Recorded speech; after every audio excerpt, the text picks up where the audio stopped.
அன்புள்ள தகப்பனே, ஆண்டவரே, இந்த காலை வேளையிலே ஆண்டவரே உம்மை தேடி வரத்தக்கதாக கொடுத்த கிருபைகளுக்காக நன்றி. அநேகர் ஆண்டவரே இந்த நாளை காண முடியவில்லை. ஆனால் எங்களுக்கு ஆண்டவரே நீர் ஈவாக இந்த நாளை கொடுத்து ஆண்டவரே உடைய பிரசனத்தில் வரத்தக்கதாக உம்மை ஆராதிக்கத்தக்கதாக ஆண்டவரே உடைய வசனத்தை ஆண்டவரே தியானிக்கத்தக்கதாக கொடுத்த கிருபைகளுக்காக நன்றி. இந்த நேரம் ஆண்டவரே எங்களுக்கு நீங்கள் ஆண்டவரே உங்கள் பிரச்சனை இருக்கட்டும். நீங்கள் ஆண்டவரே உங்களுடைய வசனத்தின் மூலியமா என் கூட பேசுங்க. இந்த வாழ்க்கையில் ஆண்டவரே நாங்கள் எதையும் ஆண்டவரே கொண்டு வந்ததில்லை, எதுவும் கொண்டு போகிறதில்லை ஆண்டவரே.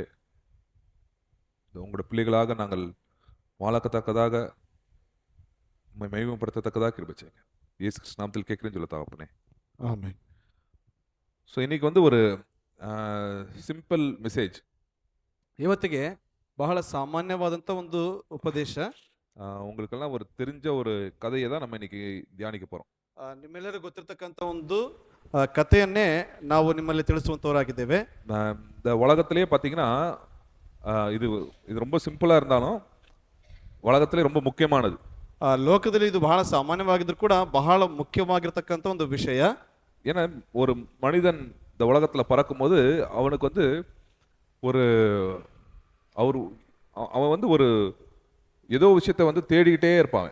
ಈ ಲೋಕದಲ್ಲಿ ಒಬ್ಬ ವ್ಯಕ್ತಿ ಜನನವನ್ನು ಹೊಂತಾನೆಂಬುದಾಗಿ ಹೇಳುವಾಗ ಏನೋ ಒಂದು ವಿಷಯವನ್ನು ಆತನು ಹುಡುಕ್ತಾನೆ ಇರ್ತಾನೆ. ஏன் ஒரு விஷயத்தை தேடுறோன்னா, இப்போ பாருங்க, பசிச்சா நம்ம என்ன பண்ணுறோம்? சாப்பாடு தேடுறோம். ಹೊಟ್ಟೆ ಹಸುವಾದ್ರೆ ಏನು ಮಾಡ್ತೀವಿ? ನಾವು ಊಟವನ್ನು ಹುಡುಕ್ತೀವಿ. தாகம் எடுத்தால் என்ன பண்ணுறோம்? தண்ணி தேடுறோம். ದಾಹವಾಗಿದೆ ಅಂತ ಅಂದ್ರೆ ನಾವು ನೀರನ್ನು ಹುಡುಕ್ತೀವಿ. அதே மாதிரி நம்ம இருதயத்தில் வந்து ஒரு ஒரு வெறுமை காணப்படுது. ಅದೇ ರೀತಿಯಾಗಿ ಹೃದಯದಲ್ಲಿ ಏನಪ್ಪಾ ಅಂತಂದ್ರೆ ಒಂದು ರೀತಿಯಾದಂತ ಖಾಲಿಯಾದಂತ ಒಂದು ಅನುಭವ ನಮ್ಮಲ್ಲಿ ಕಾಣಿಸಿಕೊಳ್ತದೆ. அதனால மனிதன் என்ன பண்றான்னா, சின்ன வயசுலேருந்தே அவன் பார்த்தீங்கன்னா எதையோ தேடிட்டே இருப்பான். ಹಾಗಾಗಿ ಮನುಷ್ಯನಾಗಿರ್ತಕ್ಕಂಥವನು ಚಿಕ್ಕ ವಯಸ್ಸಿನಿಂದಲೇ ಆತನು ಏನೋ ಹುಡುಕ್ತಾನೆ ಇರ್ತಾನೆ. அவன் சின்ன வயசா இப்போ நம்ம சின்ன பசங்க இருக்கும்போது, சின்ன பசங்களா இருக்கும்போது ಒಂದು ರೀತಿಯಾಗಿ ಒಂದು ಚಿಕ್ಕ ಮಕ್ಕಳ ರೀತಿಯಲ್ಲಿ ಚಿಕ್ಕ ವಯಸ್ಸಿನಲ್ಲಿ ಇರಲ್ಪಡುವಾಗ நான் வந்து எனக்கு வந்து இந்த மாதிரி விளையாட்டு சாமான் இருந்தால் எனக்கு ரொம்ப சந்தோஷமா இருப்பேன். ನನಗೆ ಈ ರೀತಿಯಾದಂಥ ಒಂದು ಆಟದ ವಸ್ತುಗಳಿದ್ರೆ ನಾನು ಬಹಳ ಸಂತೋಷವುಳ್ಳವನಾಗಿರ್ತೀನಿ அப்படின்னு நினைப்பாங்க அவங்க. ಆ ರೀತಿಯಾಗಿ ಅಂದ್ಕೊಳ್ತಾರೆ. ஆனால் நம்மளுக்கு தெரியும், சின்ன பசங்களுக்கு நீங்கள் விளையாட்டு சாமான் வாங்கி கொடுத்தீங்கன்னா, ಆ ಒಂದು ಚಿಕ್ಕ ಮಕ್ಕಳಿಗೆ ಒಂದು ಆಟದ ಸಾಮಾನುಗಳನ್ನ ನೀವು ಕೊಡಿಸಿದ್ರೆ 2 நாள் தான் அது புது விளையாட்டு சாமான். ಅದು 2 ದಿವಸ ಮಾತ್ರವೇ ಅದು ಒಂದು ಆಟದ ವಸ್ತು ಹೊಸದಾಗಿ. அதுக்கப்புறம் புதுசா ஏதாவது அவங்க கேட்பாங்க. ಅದಾದ ನಂತರದಲ್ಲಿ ಹೊಸದಾಗಿ ಬೇರೆ ಏನೋ ಕೇಳ್ತಾರೆ. அப்படியே கொஞ்சம் வளர்ந்து வாலிபரான பிறகு ಅದಾಗೇನೆ ಸ್ವಲ್ಪ ಬೆಳೆದ ನಂತರದಲ್ಲಿ அவங்க கண்கள் வேற இடத்துல போகும். ಆತನ ಕಣ್ಣುಗಳು ಬೇರೆ ಕಡೆಗೆ ಹೋಗ್ತದೆ. இந்த பைக் இருந்தா நல்லா இருக்குமே, ಈ ಬೈಕ್ ಇದ್ರೆ ಚೆನ್ನಾಗಿರ್ತದೆ, இந்த பைக் இருந்தா என் வாழ்க்கையே மாறிடும், ಈ ಬೈಕ್ ಇದ್ರೆ ನನ್ನ ಜೀವಿತವೇ ಬದಲಾಗ್ತದೆ, இல்லைன்னா இந்த பெண் இருந்தா என் வாழ்க்கை மாறிடும், ಇಲ್ಲಾಂದ್ರೆ ಈ ಒಂದು ಹುಡುಗಿ ಇದ್ರೆ ನನ್ನ ಜೀವಿತನೇ ಬದಲಾಗ್ತದೆ, இல்ல இந்த பையன் என் வாழ்க்கையில இருந்தா என் வாழ்க்கை மாறிடும், ಇಲ್ಲಾಂದ್ರೆ ಈ ಹುಡುಗ ನನ್ನ ಜೀವಿತದಲ್ಲಿ ಇದ್ರೆ ಈ ಜೀವಿತವೇ ಬದಲಾಗ್ತದೆ அப்படின்னு பாத்தீங்கன்னா வாலிபர் வயசுல தேடுவாங்க. ಈ ರೀತಿಯಾಗಿ ಯೌವನ ಪ್ರಾಯದಲ್ಲಿ ಅವರು ಹುಡುಕ್ತಾನೆ ಇರ್ತಾರೆ. அதுக்கப்புறம் கொஞ்சம் அவங்க மெச்சூர் ஆனோடனே பணம் இருந்தா வாழ்க்கையில ரொம்ப நல்லா இருக்குமே, ಅಲ್ಲಿಂದ ಸ್ವಲ್ಪ ಒಂದು ವಯಸ್ಕರಾಗುವಂತ ಸಮಯದಲ್ಲಿ ಸ್ವಲ್ಪ ಹಣವು ಇದ್ರೆ ಚೆನ್ನಾಗಿರ್ತದಲ್ಲ, ஜனங்க மரியாதை கொடுத்தா நல்லா இருக்குமே, ಜನಗಳು ನಮಗೆ ಮರ್ಯಾದೆ ತೋರಿಸಿದ್ರೆ ಚೆನ್ನಾಗಿರ್ತದೆ. அந்த மாதிரி அவன் வாழ்க்கையில பாத்தீங்கன்னா எதையோ தேடி ஓடிக்கிட்டே தான் இருப்பான் கடைசி வரைக்கும். ಅವರ ಜೀವಿತದಲ್ಲಿ ಕೊನೆಯವರೆಗೂ ಏನನ್ನಾದ್ರೂ ಅವರು ಹುಡುಕ್ತಾ ಹೋಗ್ತಾನೆ ಇರ್ತಾರೆ.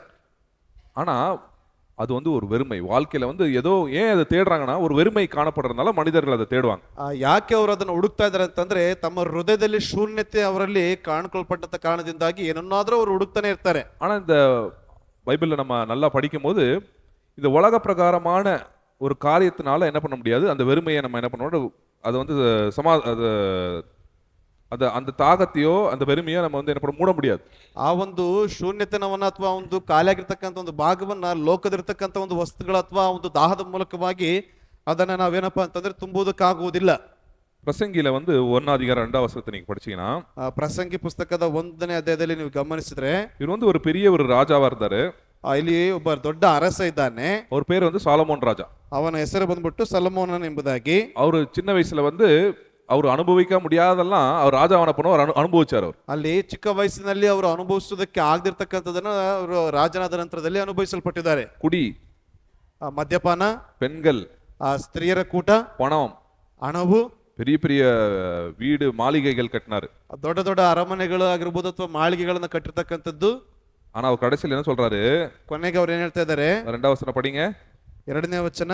மாயை மாயை மாயை மாயை எல்லாம் மாயை எல்லாம் மாயை என்று பிரசங்கி சொல்லுகிறான். என்று பிரசங்கி சொல்லுகிறார். அவர் என்ன கடைசியில வந்தது அவர் தீர்ப்பு என்னன்னா, முதல்லயும் அதே தான் சொல்றாரு, கடைசிலயும் அதான் சொல்றாரு, மாயை மாயை எல்லாமே ಮಾಯೈ ಎಂದು ಒಂದು ಪ್ರಸಂಗಿ சொல்றார். ಅಲ್ಲಿ ಪ್ರಸಂಗಿಯನ್ನು ಈ ರೀತಿಯಾಗಿ ಹೇಳ್ತಿದ್ದಾನೆ, ವ್ಯರ್ಥವೇ ವ್ಯರ್ಥ ಸಮಸ್ತವೂ ವ್ಯರ್ಥ ಎಂಬುದಾಗಿ ಪ್ರಾರಂಭದಲ್ಲಿ ಮತ್ತು ಕೊನೆಯದಾಗಿ ಅದನ್ನ ಹೇಳ್ತಾ ಇದ್ದಾನೆ. எல்லாத்தையும் ட்ரை பண்ணிட்டாரு ಅವರು. ಎಲ್ಲವನ್ನ ಆತನು ಏನಪ್ಪಾ ಅಂತಂದ್ರೆ ಪ್ರಯತ್ನ ಮಾಡಿದ್ದಾನೆ. ಅವರು ಮತத்தையும் ட்ரை பண்ணாரு. ಒಂದು ಮತವನ್ನು ಕೂಡ ಆತನು ಪ್ರಯತ್ನಿಸಿದ್ದಾನೆ. வேற ಮತங்களை ட்ரை பண்ணாரு. ಬೇರೆ ಒಂದು ಮತದಲ್ಲೂ ಕೂಡ ಆತನು ಪ್ರಯತ್ನವನ್ನು ಮಾಡಿದ್ದಾನೆ. ವಿಗ್ರಹಾರಾಧನೆ பண்ணாரு. ವಿಗ್ರಹಾರಾಧನೆ ಕೂಡ ಮಾಡಲ್ಪಟ್ಟಿದ್ದಾನೆ. ஆனா எதுவுமே அவருக்கு என்ன கொடுக்கல, ಆದ್ರೆ ಯಾವುದು ಕೂಡ ಅವ್ರಿಗೆ ಏನ್ ಕೊಡ್ಲಿಲ್ಲ, அந்த மன நிம்மதியை கொடுக்கல. ಅವರಿಗೆ ಮನಸ್ಸಿನ ಒಂದು ತಾಳ್ಮೆ ಸಮಾಧಾನವನ್ನು ಕೊಡ್ಲಿಲ್ಲ. சோ உங்க வாழ்க்கையில நீங்க வந்து எனக்கு இது கிடைச்சா எனக்கு மன நிம்மதி வரும்னு நினைச்சா அது ஒரு ஏமாற்றம். ಅಲ್ಲಿ ನೀವು ನನಗೆ ಇದು ಸಿಕ್ಕರೆ ನನಗೆ ಮನಃಶಾಂತಿ ಸಿಗ್ತದೆ ಎಂಬುದಾಗಿ ಹೇಳುವಾಗ ನೀವು ಯಾಮಾರಿಸುವಿಕೆ ಒಳಪಡ್ತಿದ್ದೀರಿ. அது ஒரு குமிழ் ஒளி, பபுள் அப்படின்னு சொல்லுவாங்க. அந்த பபுள்ஸ் பாத்திருக்கீங்களா? பபுள் எப்படி ஆகும், அழகா இருக்கும்ல பபுள்ஸ். ರೀತಿಯಾಗಿ ನೀರಿನ ಮೇಲೆ ಇರ್ತಕ್ಕಂಥ ಒಂದು ಗುಳ್ಳೆ ರೀತಿ ಅದು ಹೆಂಗೆ ಆಗ್ತದೆ, அப்படியே அழகா இருக்கும், ரெயின்போ மாதிரி ஆகும். ಅದು ಚೆನ್ನಾಗಿ ಏನಪ್ಪಾ ಅಂತಂದ್ರೆ ಒಂದು ಕಾಮನ ಬಿಲ್ಲಿನ ರೀತಿಯಲ್ಲಿ ಬಣ್ಣದಾಗಿರ್ತದೆ. அப்புறம் டபார்னு போயிடும், ತಕ್ಷಣವಾಗಿ ಅದು ಒಡೆದು ಹೋಗ್ತದೆ. அவர் சொல்லுவார் பாருங்க, அந்த எந்த இடத்துல சொல்றாரு, அதை நீங்க அதை படிச்சுட்டே வந்தீங்கன்னா அதுல சொல்லுவார் முன்னாடி. ನೀವು ಅದನ್ನ ಓದ್ತಾ ಇದ್ರೆ ಏನಪ್ಪಾ ಅಂತಂದ್ರೆ ಅವರು ಚೆನ್ನಾಗಿ ಹೇಳ್ತಾರೆ ಅಲ್ಲಿ, it's a bubble that burst அப்படின்னு பாரு. ಅಲ್ಲಿ ಏನಪ್ಪಾ ಅಂತಂದ್ರೆ ನೀರಿನ ಮೇಲಿನ ಗುಳ್ಳೆಯ ರೀತಿಯಲ್ಲಿ ಎಂಬುದಾಗಿ ಹೇಳ್ತಾರೆ. அதனால நம்ம வாழ்க்கையில வந்து இதை வந்து நம்ம தெரிஞ்சுக்கணும். ಇದನ್ನ ನೀವು ಅರ್ಥ ಮಾಡ್ಕೊಳ್ಬೇಕು. அப்ப நம்ம அதை தெரிஞ்சுக்கிட்டோம்னா நம்ம என்ன பண்ண மாட்டோம், இந்த அந்த அந்த வெறுமையை வந்து உலக விஷயத்தை வச்சு நம்ம மூட ட்ரை பண்ண மாட்டோம். ಆ ಒಂದು ಏನಪ್ಪಾ ಅಂದ್ರೆ ಶೂನ್ಯತನವಾಗಿರ್ಬೋದು ಅಥವಾ ಒಂದು ಕಾಲಿರತಕ್ಕಂತ ಒಂದು ಭಾಗವನ್ನ ಲೋಕದ ಒಂದು ವಿಷಯಗಳ ಮೂಲಕವಾಗಿ ಮುಚ್ಚಿ ಹಾಕುವುದಕ್ಕೆ ನೋಡುವುದಿಲ್ಲ. எப்போ வந்து அந்த மனிதன் எப்போ உண்மையான ஆண்டவர் அவன் தேட ஆரம்பிக்கிறானோ அப்பதான் அவனுக்கு அந்த மன நிறைவு கிடைக்குது. ಅಲ್ಲಿ ಯಾವಾಗ ಒಂದು ಮನುಷ್ಯ ನಿಜವಾದಂತ ದೇವರನ್ನು ಹುಡುಕುವುದಕ್ಕೆ ಪ್ರಾರಂಭಿಸ್ತಾನೋ ಆಗ ಆತನಿಗೆ ಮನಃಶಾಂತಿ ಅಂತಕ್ಕಂಥದ್ದು ಆತನಿಗೆ ಸಿಗಲ್ಪಡ್ತದೆ.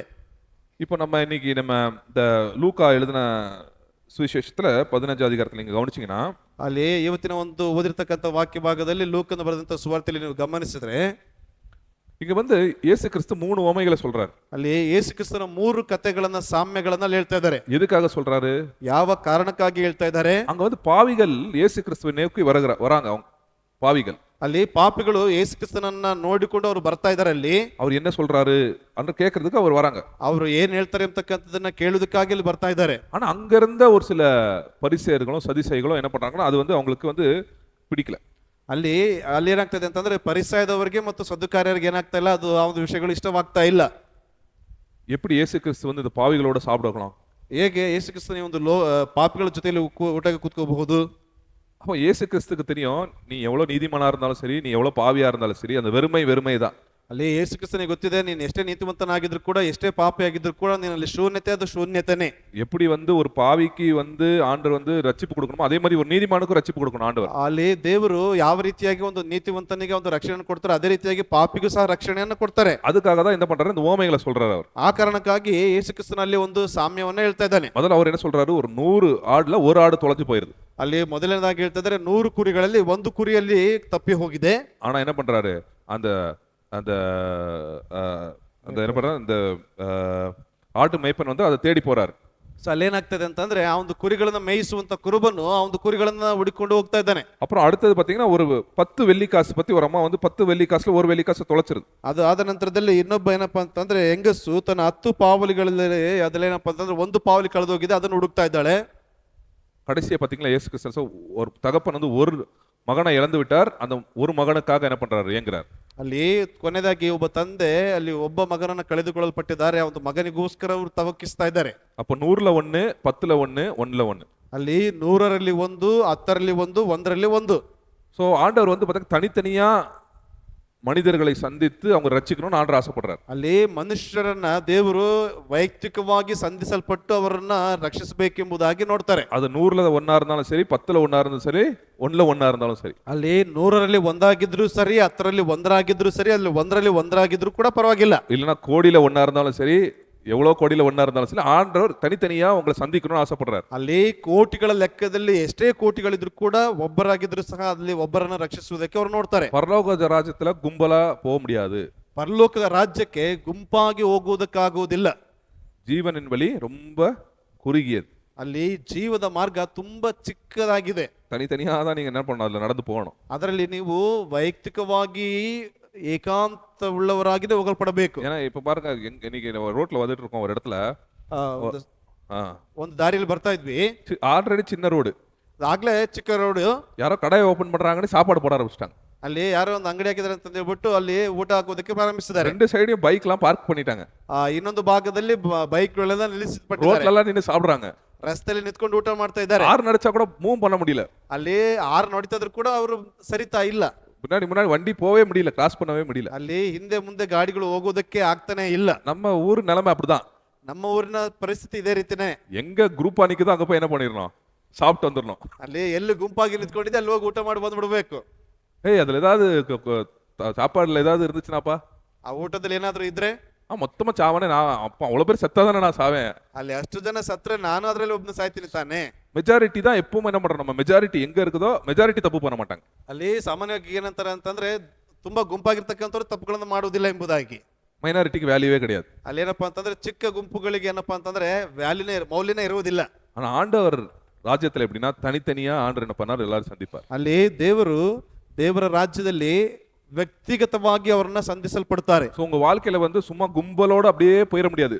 ನಿಮ್ಮ ಜೀವಿತದಲ್ಲಿ ಏನಪ್ಪಾ ಅಂತಂದ್ರೆ ಗುಂಪಿನಲ್ಲಿ ನೀವು ಹೋಗುವುದಕ್ಕಾಗುವುದಿಲ್ಲ. ஓ கல்வாரி சப்பல் சபையில இருக்கேன், நான் கல்வாரி சப்பல் ஆண்டு பரலோகத்துக்கு போச்சு நம்மளும் சேர்ந்து அப்படி அந்த கதையெல்லாம் ஓடாது. ನಾನು ಕಲ್ವಾರಿ ಚಪ್ಪ ಸಭೆಗೆ ಬರ್ತಾ ಇದ್ದೇನೆ, ಕಲ್ವಾರಿ ಚಪ್ಪ ಸಭೆ ಪರಲೋಕಕ್ಕೆ ಹೋಗ್ತಾ ಇದೆ ಎಂಬುದಾಗಿ ಆ ರೀತಿಯಾಗಿ ಇಲ್ಲಿ ಅಲ್ಲ. தனித்தனியா நீங்க என்ன பண்ணணும், ஆண்டவர் உங்களை சந்திக்கணும், இல்ல நீங்க ஆண்டவரை சந்திக்கணும். ಅಲ್ಲಿ ವ್ಯಕ್ತಿಗತವಾಗಿ ದೇವರು ನಿಮ್ಮನ್ನ ಸಂಧಿಸಲ್ಪಡಬೇಕು, ನೀವು ದೇವರನ್ನ ಸಂಧಿಸಬೇಕು.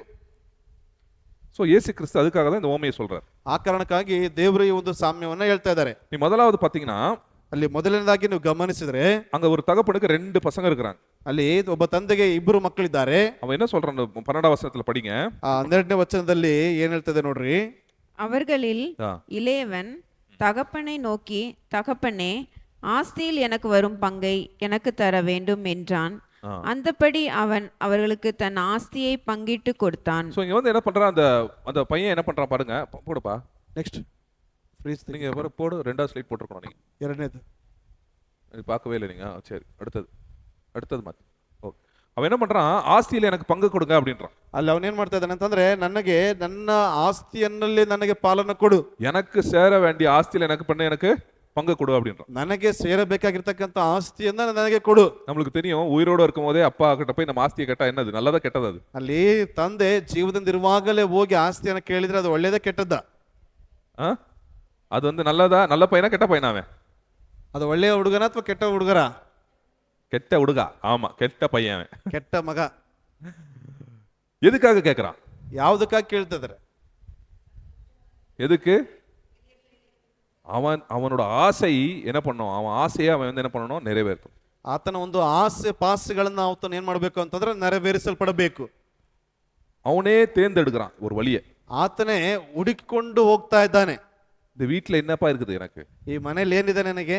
காலையில இருந்து சாயங்காலம் வரைக்கும் விவசாயம் தான் பண்ண வேண்டியிருக்கு. ಮುಂಜಾನೆಯಿಂದ ಸಂಜೆವರೆಗೂ ಏನಪ್ಪಾ ಅಂತಂದ್ರೆ ವ್ಯವಸಾಯನ ಮಾಡ್ಬೇಕು ನಾನು. வாழ்க்கையே போர் அடிக்குது. ಜೀವನವೇ ಏನಪ್ಪಾ ಅಂತಂದ್ರೆ ಬೋರ್ ಹೊಡಿತಾ ಇದೆ. அதே சாப்பாடு, ಅದೇ ಊಟ, அதே வேலைக்காரங்க, ಅದೇ ಕೆಲಸದವರು, அதே வீடு, ಅದೇ ಮನೆ.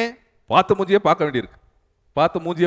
ಇಲ್ಲಿ ನೋಡುವಂತ ಮುಖಗಳನ್ನೇ ನೋಡ್ಬೇಕಾಗಿದೆ. போர் அடிக்குது, ಬೋರ್ ಹೊಡಿತಾ ಇದೆ. புதுசா ஏதாவது இருக்குதா, ಹೊಸದಾಗಿ ಏನಾದ್ರೂ ಇದೆಯಾ? என்ன இருக்குதா, புதுசா ஏதாவது ஆராய்ச்சி பண்ணலாமா, ಹೊಸದಾಗಿ ಏನಾದ್ರೂ ಆವಿಷ್ಕಾರ ಮಾಡಬಹುದಾ? இதுதான் பாருங்க, வெறுமை வந்து இங்கதான் காணப்படுது. ಅಲ್ಲಿ ಶೂನ್ಯತೆ ಅಂತಕ್ಕಂಥದ್ದು ಇಲ್ಲೇ ಕಾಣಿಸ್ತಾ ಇದೆ. நம்ம வாழ்க்கையில எல்லாருக்கும் அதான், நீ சின்ன பையனா இருந்தாலும் சரி பெரிய ஆளா இருந்தாலும் அந்த வெறுமை இருக்குதான் செய்யுது. ಅಲ್ಲಿ ಜೀವನದಲ್ಲಿ ಎಲ್ಲರಿಗೂ ಹಂಗೇನೆ, ಚಿಕ್ಕವನಾಗಿದ್ದು ಕೂಡ ದೊಡ್ಡವನಾಗಿದ್ದು ಕೂಡ ಒಂದು ಶೂನ್ಯತೆ ಅಂತಕ್ಕಂಥದ್ದು ಅವರಲ್ಲಿ ಕಾಣಿಸಿಕೊಳ್ತದೆ. ஏதோ பெட்டரா இருக்கும், வெளியில பெட்டரா இருக்கு, ಹೊರಗಡೆ ಏನೋ ಒಂದು ಸ್ವಲ್ಪ ತುಂಬಾ ಚೆನ್ನಾಗಿರ್ತದೆ. அப்போ அவங்க அப்பா வீட்டுல இருக்கிற ஒரு சந்தோஷம் சமாதானம் அவன் மறந்துறான். ಅಲ್ಲಿ ತಂದೆಯ ಮನೆಯಲ್ಲಿರ್ತಕ್ಕಂಥ ಸಂತೋಷ ಸಮಾಧಾನವನ್ನ ಮರೆತು ಬಿಡ್ತಾ ಇದ್ದಾನೆ. இஸ்ரேல் ஜனங்களுக்கு ஆண்டவர் அநேக அற்புதங்களை செஞ்சாரு, அநேக ஒரு சில நல்ல காரியங்களை செஞ்சாலும் அவங்க அப்பப்போ ஆண்டவர் மறந்துடுவாங்க. ಅಲ್ಲಿ ಇಸ್ರಾಯೇಲರಿಗೆ ದೇವರು ಅನೇಕ ಅದ್ಭುತಗಳನ್ನು ಮಾಡಿದ್ರು, ಆದ್ರೂ ಕೂಡ ಅವ್ರು ಏನಪ್ಪಾ ಅಂತಂದ್ರೆ ಆವಾಗ ಒಂದು ಕಾರ್ಯಗಳನ್ನು ಮರೆತು ಬಿಡ್ತಾ ಇದ್ದಾರೆ. நீங்க பாருங்க, ஏசாயா 53 அதிகாரத்துல பாருங்க, ಯೆಶಾಯ 53ನೇ ಅಧ್ಯಾಯದಲ್ಲಿ ನೀವು ಗಮನಿಸ್ರಿ. 6வது வசனத்துல ஆண்டவர் என்ன சொல்றாரு பாருங்க. ಯೆಶಾಯ 53 6ನೇ ವಚನದಲ್ಲಿ ಏನ್ ಹೇಳ್ತಾ ಇದ್ದಾರೆ? நாம் எல்லாரும் ஆடுகளைப் போல வழி தப்பி திரிந்து அவனவன் தன் வழியிலே போனோம். அவனவன் என்ன பண்ணாரா? தன் வழியிலே போனோம். எல்லாருமே எல்லாருமே என்ன பண்ண ஒரு ஆடு மாதிரி இருக்கிறோமா, அவனவன் அவனோட வழி என்ன பிடிக்குதோ அதுல போயிட்டுமா நம்ம. ಅಲ್ಲಿ ಎಲ್ಲರೂ ಕುರಿಗಳ ರೀತಿಯಲ್ಲಿ ಇದ್ದಾರೆ. ಅವ್ರು ಏನ್ ಮಾಡ್ತಾ ಇದಾರೆ ಅಂತಂದ್ರೆ ದಾರಿ ತಪ್ಪಿ ಅವರವರ ದಾರಿಗಳಲ್ಲಿ ಅವರು ಹೋಗ್ತಾ ಇದ್ದಾರೆ. ஆனா அடுத்த வசனம் படிங்க, அதே வசனம் படிங்க. கர்த்தரோ கர்த்தரோ நம்மெல்லாருடைய அக்கிரமத்தையும் நம்மளுடைய எல்லாரோட அக்கிரமத்தையும் அவர் மேல் விழப்பண்ணினார். அவர் மேல், அப்ப யார் மேல? இயேசு கிறிஸ்து மேல் விழ பண்ணினார். ಅಲ್ಲಿ ಯೆಹೋವನು ನಮ್ಮೆಲ್ಲರ ದೋಷ ಫಲವನ್ನ ಅವನ ಮೇಲೆ ಹಾಕಲ್ಪಟ್ಟಿದ್ದಾರೆ, ಅಂದ್ರೆ ಯೇಸುವಿನ ಮೇಲೆ. அப்போ பாத்தீங்கன்னா எல்லா இந்த உலகத்தை பிறக்கிற எல்லா மனிதனும் சரி, சின்ன பையனா இருந்தாலும் சரி, பெரிய ஆளா இருந்தாலும் சரி, எல்லாம் என்ன பண்ணிருக்கோம்? அவனவன் சொந்த வழியை தான் நம்ம தேடுறோம். ಅಲ್ಲಿ ಅವನ ಏನಪ್ಪಾ ಅಂತಂದ್ರೆ ಏನು ಚಿಕ್ಕನಾಗಿದ್ರು ಕೂಡ ದೊಡ್ಡನಾಗಿದ್ರು ಕೂಡ ಅವನವನ ಸ್ವಂತ ಮಾರ್ಗಗಳಲ್ಲಿ ಏನಪ್ಪಾ ಅಂತಂದ್ರೆ ಹುಡುಕುವುದಕ್ಕೆ ನೋಡ್ತಾ ಇದ್ದಾನೆ. என் வாழ்க்கை என்னோடது, ನನ್ನ ಜೀವನ ನನ್ನದು. ஆண்டவர் என்ன சொல்றது, நான் என்ன கேட்கறது? ದೇವ್ರು ಏನ್ ಹೇಳೋದು ನಾನು ಕೇಳೋದು. ಅದನ್ನ எனக்கு என்ன தெரியும், எனக்கு என்ன வேணும் எனக்கு தெரியும். ನನಗೆ ಗೊತ್ತಿದೆ ನನಗೆ ಏನ್ ಬೇಕು ಅಂತ. என்ன சும்மா விட்டுருங்க, ನೀವು ಸುಮ್ಮನೆ ಬಿಟ್ಬಿಡಿ, நான் இஷ்டம் அந்த மாதிரி போயிடுறேன். ನನ್ನ ಇಷ್ಟದ ಪ್ರಕಾರವಾಗಿ ಹೋಗ್ತೀನಿ. ஒரு சிலர் சொல்ல மாட்டாங்க, ಕೆಲವರು ಹೇಳುವುದಿಲ್ಲ. ஆசை இருக்கும், ஒரு இருதயத்துல ஆசை இருக்கும், எப்போ சான்ஸ் கிடைக்காதான்னு வெயிட் பண்ணிட்டே இருப்பாங்க. ಆ ಹೃದಯದಲ್ಲಿ ಯಾವಾಗ ನನಗೆ ಆ ಒಂದು ಆಸೆ ಅದು ಒಂದು ಸಿಗೋದಿಲ್ವಾ ಎಂಬುದಾಗಿ. சாலமோன் தாவீது ராஜா இருக்கிற நல்லவனா தான் இருந்தான். ಅಲ್ಲಿ ಸಲಮೋನ ಬಂದ್ಬಿಟ್ಟು தாவீது இருக்கிற வரைக்கும் நல்லதா இருந்தான். ದಾವಿದ ಇರುವವರೆಗೂ ಚೆನ್ನಾಗೇ ಇದ್ದ. எப்போ தாவீது ராஜா போய் இவர் ராஜா ஆனவரோ கதை க்ளோஸ். ಅಲ್ಲಿ ಯಾವಾಗ ದಾವಿದ ಹೋಗ್ಬಿಟ್ಟು ಅರಸನಾದ್ನೋ ಇವತ್ತನ ಒಂದು ಕಥೆನೆ ಕ್ಲೋಸ್ ಆಗೋಯ್ತು. என்னெல்லாம் அவன் இருதயம் ஆசைப்பட்டுச்சோ எல்லாத்தையும் செஞ்சான் அவன். ಆತನಿಗೆ ಏನೆಲ್ಲಾ ಆಸೆ ಇತ್ತೋ ಎಲ್ಲವನ್ನ ಮಾಡ್ಬಿಟ್ಟ. ஆனா கடைசியில அவன் ஒரு மன வேதனையோட சாகிறத நம்ம பார்க்கணும். ಆತನು ಕೊನೆಗೇನಪ್ಪಾ ಅಂತಂದ್ರೆ ಒಂದು ರೀತಿಯಾದಂತ ಮನೋವ್ಯಥೆಗೆ ಒಳಲ್ಪಟ್ಟವನಾಗಿ ಸಾವನ್ನ ಹೊಂದ್ತಾ ಇದ್ದಾನೆ. மாயே மாயே மாயேன்னு சத்தாரு. ಅಲ್ಲಿ ಮಾಯೆ, ವ್ಯರ್ಥ ವ್ಯರ್ಥ ಎಲ್ಲವೂ ವ್ಯರ್ಥ ಎಂಬುದಾಗಿ. ஆண்டவருக்கு பயப்படுதலே கர்த்தருக்கு பயப்படுதல் ஞானத்தின் ஆரம்பம்னு எழுதின அதே மனிதன் கடைசியில பண்ணாரு, எல்லாம் மாயே மாயேன்னு போனாரு. ಅಲ್ಲಿ ಯೆಹೋವನ ಭಯವೇ ಜ್ಞಾನಕ್ಕೆ ಮೂಲ ಎಂಬುದಾಗಿ ಬರೆದಿರ್ತಕ್ಕಂಥ ಅದೇ ವ್ಯಕ್ತಿ ವ್ಯರ್ಥವೇ ವ್ಯರ್ಥ, ಸಮಸ್ತವೂ ವ್ಯರ್ಥ ಎಂಬುದಾಗಿ ಬರಿತಾ ಇದ್ದಾನೆ. இந்த பையனும் சந்தோஷமா இருந்தான் வீட்டுல. ಈ ವ್ಯಕ್ತಿ ಕೂಡ ಸಂತೋಷವಾಗಿದ್ದ ಮನೆಯಲ್ಲಿ. ஆனா எப்போ ஆசைகளுக்கு அவன் இடம் கொடுத்தானோ, ಯಾವಾಗ ಒಂದು ಲೌಕಿಕ ಆಸೆಗಳಿಗೆ ಆತನು ಸ್ಥಳ ಕೊಟ್ಟನು, அப்போ அவங்க அப்பாவோட நல்ல காரியங்களை நல்ல மனதை மறந்து விட்டான். ಆತನ ತಂದೆಯ ಒಂದು ಒಳ್ಳೆ ಕಾರ್ಯಗಳನ್ನ ಮನಸ್ಥಿತಿಯನ್ನು ಆತನು ಮರೆತು ಹೋಗಲ್ಪಟ್ಟಿದ್ದಾನೆ. எனக்கு எரேமியா 2 அதிகாரத்துல அந்த 13 வசனம் ரொம்ப பிடிக்கும். ಯೆರೆಮೀಯನ 2ನೇ ಅಧ್ಯಾಯದ 9ನೇ ವಚನ ಬಹಳ ಇಷ್ಟವಾಗುವಂತ ಒಂದು ವಚನ. 13ನೇ ವಚನ படிங்க. எரேமியா 2 அதிகாரம் 13 வசனம். என் ஜனங்கள் 2 தீமைகளை செய்தார்கள், 2 தீமைகளை செய்தார்கள். ஜீவ தண்ணீர் ஊற்றாகிய ஜீவ ஊற்றாகிய என்னை விட்டுவிட்டார்கள், விட்டுவிட்டார்கள். என்ன பண்ணாங்களா? ஜீவ ஊற்றுனா என்னன்னு அர்த்தம்? நீங்க ஊற்று பார்த்திருக்கீங்களா? ಅಲ್ಲಿ ಜೀವದ ಬುಗ್ಗೆ ಅಂತಂದ್ರೆ ನೀವು ನೀರಿನ ಬುಗ್ಗೆನ ನೋಡಿದ್ರೆ ಎಲ್ಲಾದ್ರೂ தண்ணி வந்துகிட்டே இருக்கும், அப்படியே ಮೋಟರ್ போடாமே தண்ணி வரும். ಅಲ್ಲಿ ಅದೊಂದು ಬುಗ್ಗೆ ಏನಂತಂದ್ರೆ ಮೋಟರ್ ಹಾಕ್ತಾನೆ ನೀರು ಬರ್ತಾನೆ ಇರ್ತದೆ. நம்ம ತಲಕಾವೇರಿன்னு ஒரு இடத்துக்கு போயிருந்தோம்.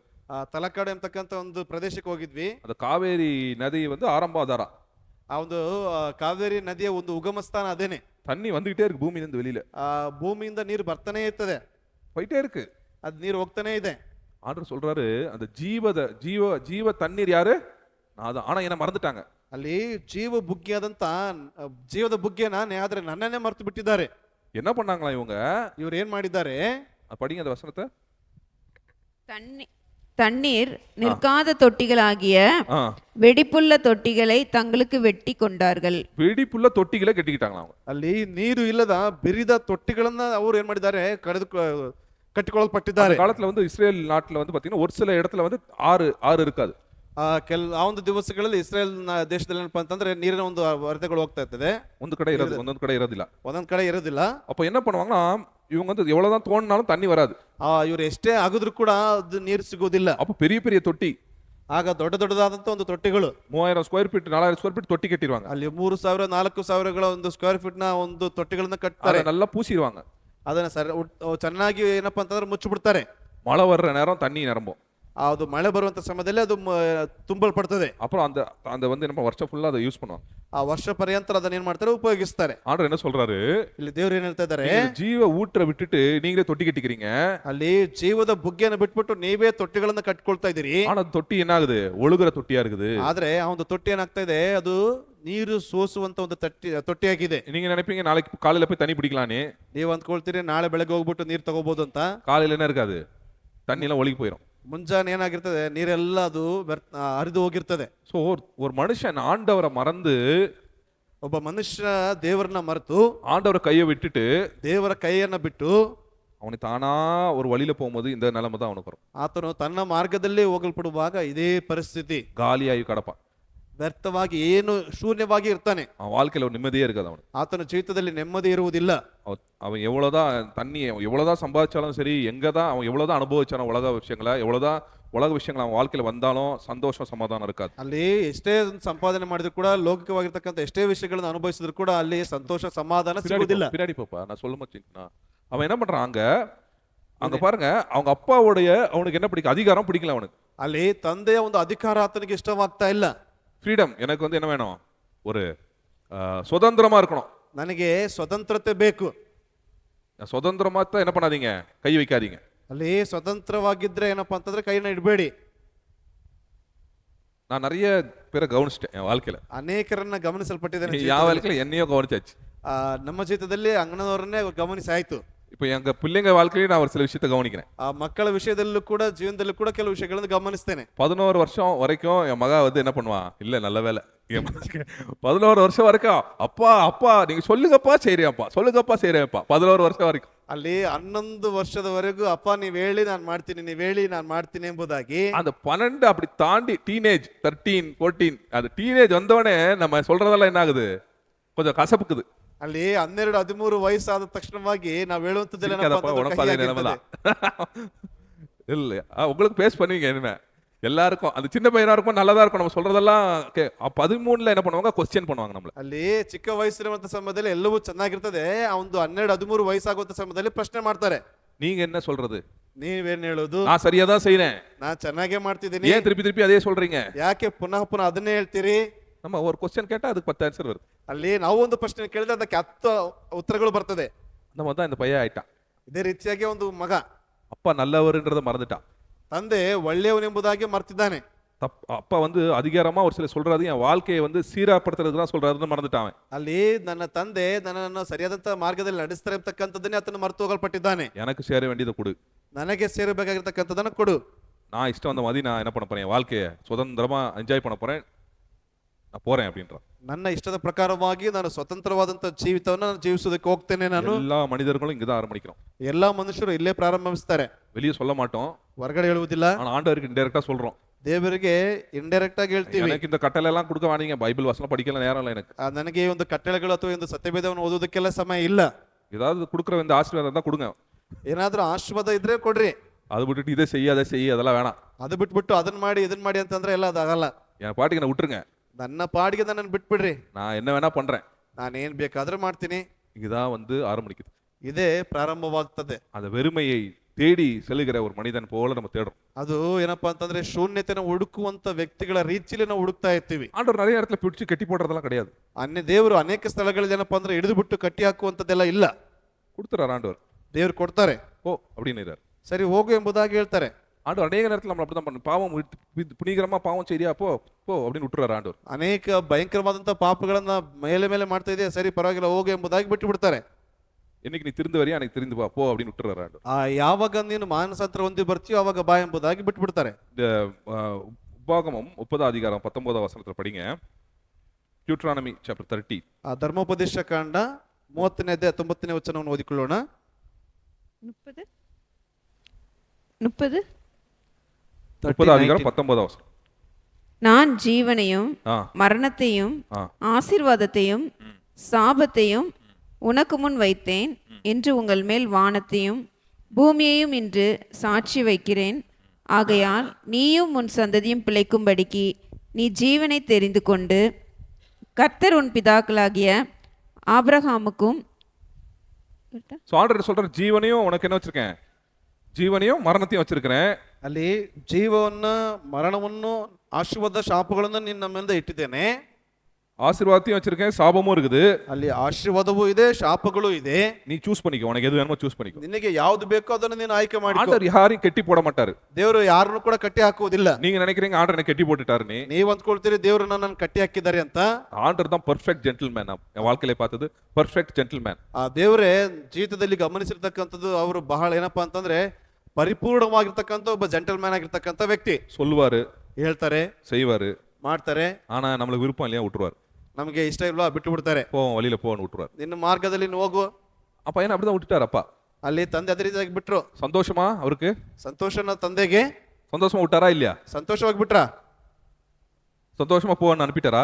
ಸಂತೋಷವಾಗಿ ಹೋಗುವಂಬುದಾಗಿ ಕಳಿಸಿದ್ರ? மனம் வெறுத்தம் அவருக்கு, வருத்தப்பட்டார் அவர். ಅಲ್ಲಿ ಮನಸ್ಸಿನಲ್ಲಿ ಮನೋವ್ಯತ್ಯೆಗೆ ಒಳಪಡ್ತಾ ಇದ್ದಾರೆ. அவன் போய் கஷ்டப்படுறது அவனுக்கு தெரியும் அவருக்கு. ಅವನು ಹೋಗ್ಬಿಟ್ಟು ಕಷ್ಟಪಡುವಂಥದ್ದು ಅವರಿಗೆ ಗೊತ್ತಿದೆ. ஆனாலும் போற பையனை என்ன பண்ண முடியாது, நிறுத்த முடியாது. ಆದ್ರೂ ಕೂಡ ಹೋಗುವಂತ ಮಗನನ್ನು ನಿಲ್ಲಿಸುವುದಕ್ಕಾಗುವುದಿಲ್ಲ, அனுப்பி விட்டுறாரு. ಕಳಿಸ್ತಾ ಇದ್ದಾರೆ. அப்புறம் என்ன ஆகுது பாருங்க. ಅದರ ನಂತರದಲ್ಲಿ ಏನಾಗ್ತದೆ ಗಮನಿಸ್ರಿ. அவன் பாருங்க, படிங்க அந்த வசனம், லூக்கா 15 அதிகாரத்துல ಲೂಕ 15ನೇ ಅಧ್ಯಾಯವನ್ನು ತಿರುಗಿಸಿಕೊಡ್ರಿ. 13 வசனம். 13ನೇ ವಚನ. சில நாளைக்கு பின்பு ஆ. இளைய மகன் எல்லாவற்றையும் சேர்த்து கொண்டு தூரதேசத்துக்கு புறப்பட்டு போய் அங்கே துன்மார்க்கமாய் ஜீவனம் பண்ணி தன் ஆஸ்தியை அழித்து போட்டான்.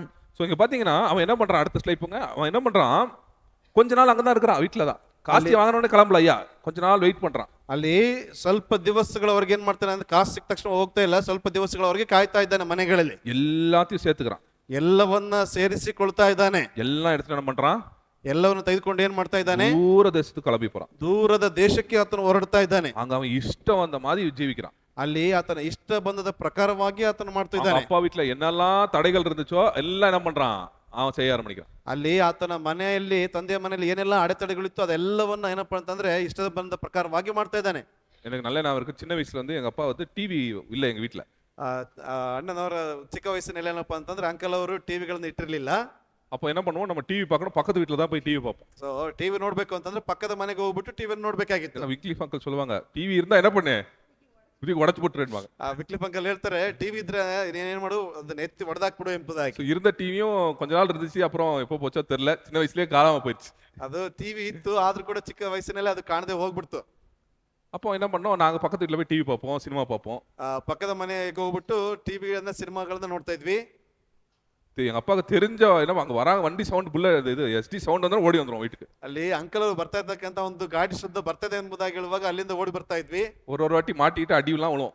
ಒಂದೊಂದು ಸಾರಿ ಸಿಕ್ಕಾಕೊಂಡ್ರೆ ಏಟುಗಳು ಕೂಡ ತಿಂತಾ ಇದ್ವಿ. ஆனா நம்மளோட ஆசை என்ன, ಆದ್ರೆ ಆಸೆ ಏನು, சினிமா பார்க்கணும். ಸಿನಿಮಾವನ್ನು ನೋಡುವಂಥದ್ದು. என்ன பார்க்கணும், சினிமா பார்க்கணும்னு ஆசை. ಸಿನಿಮಾವನ್ನು ನೋಡ್ಬೇಕು ಎಂಬತಕ್ಕಂತ ಆಸೆ.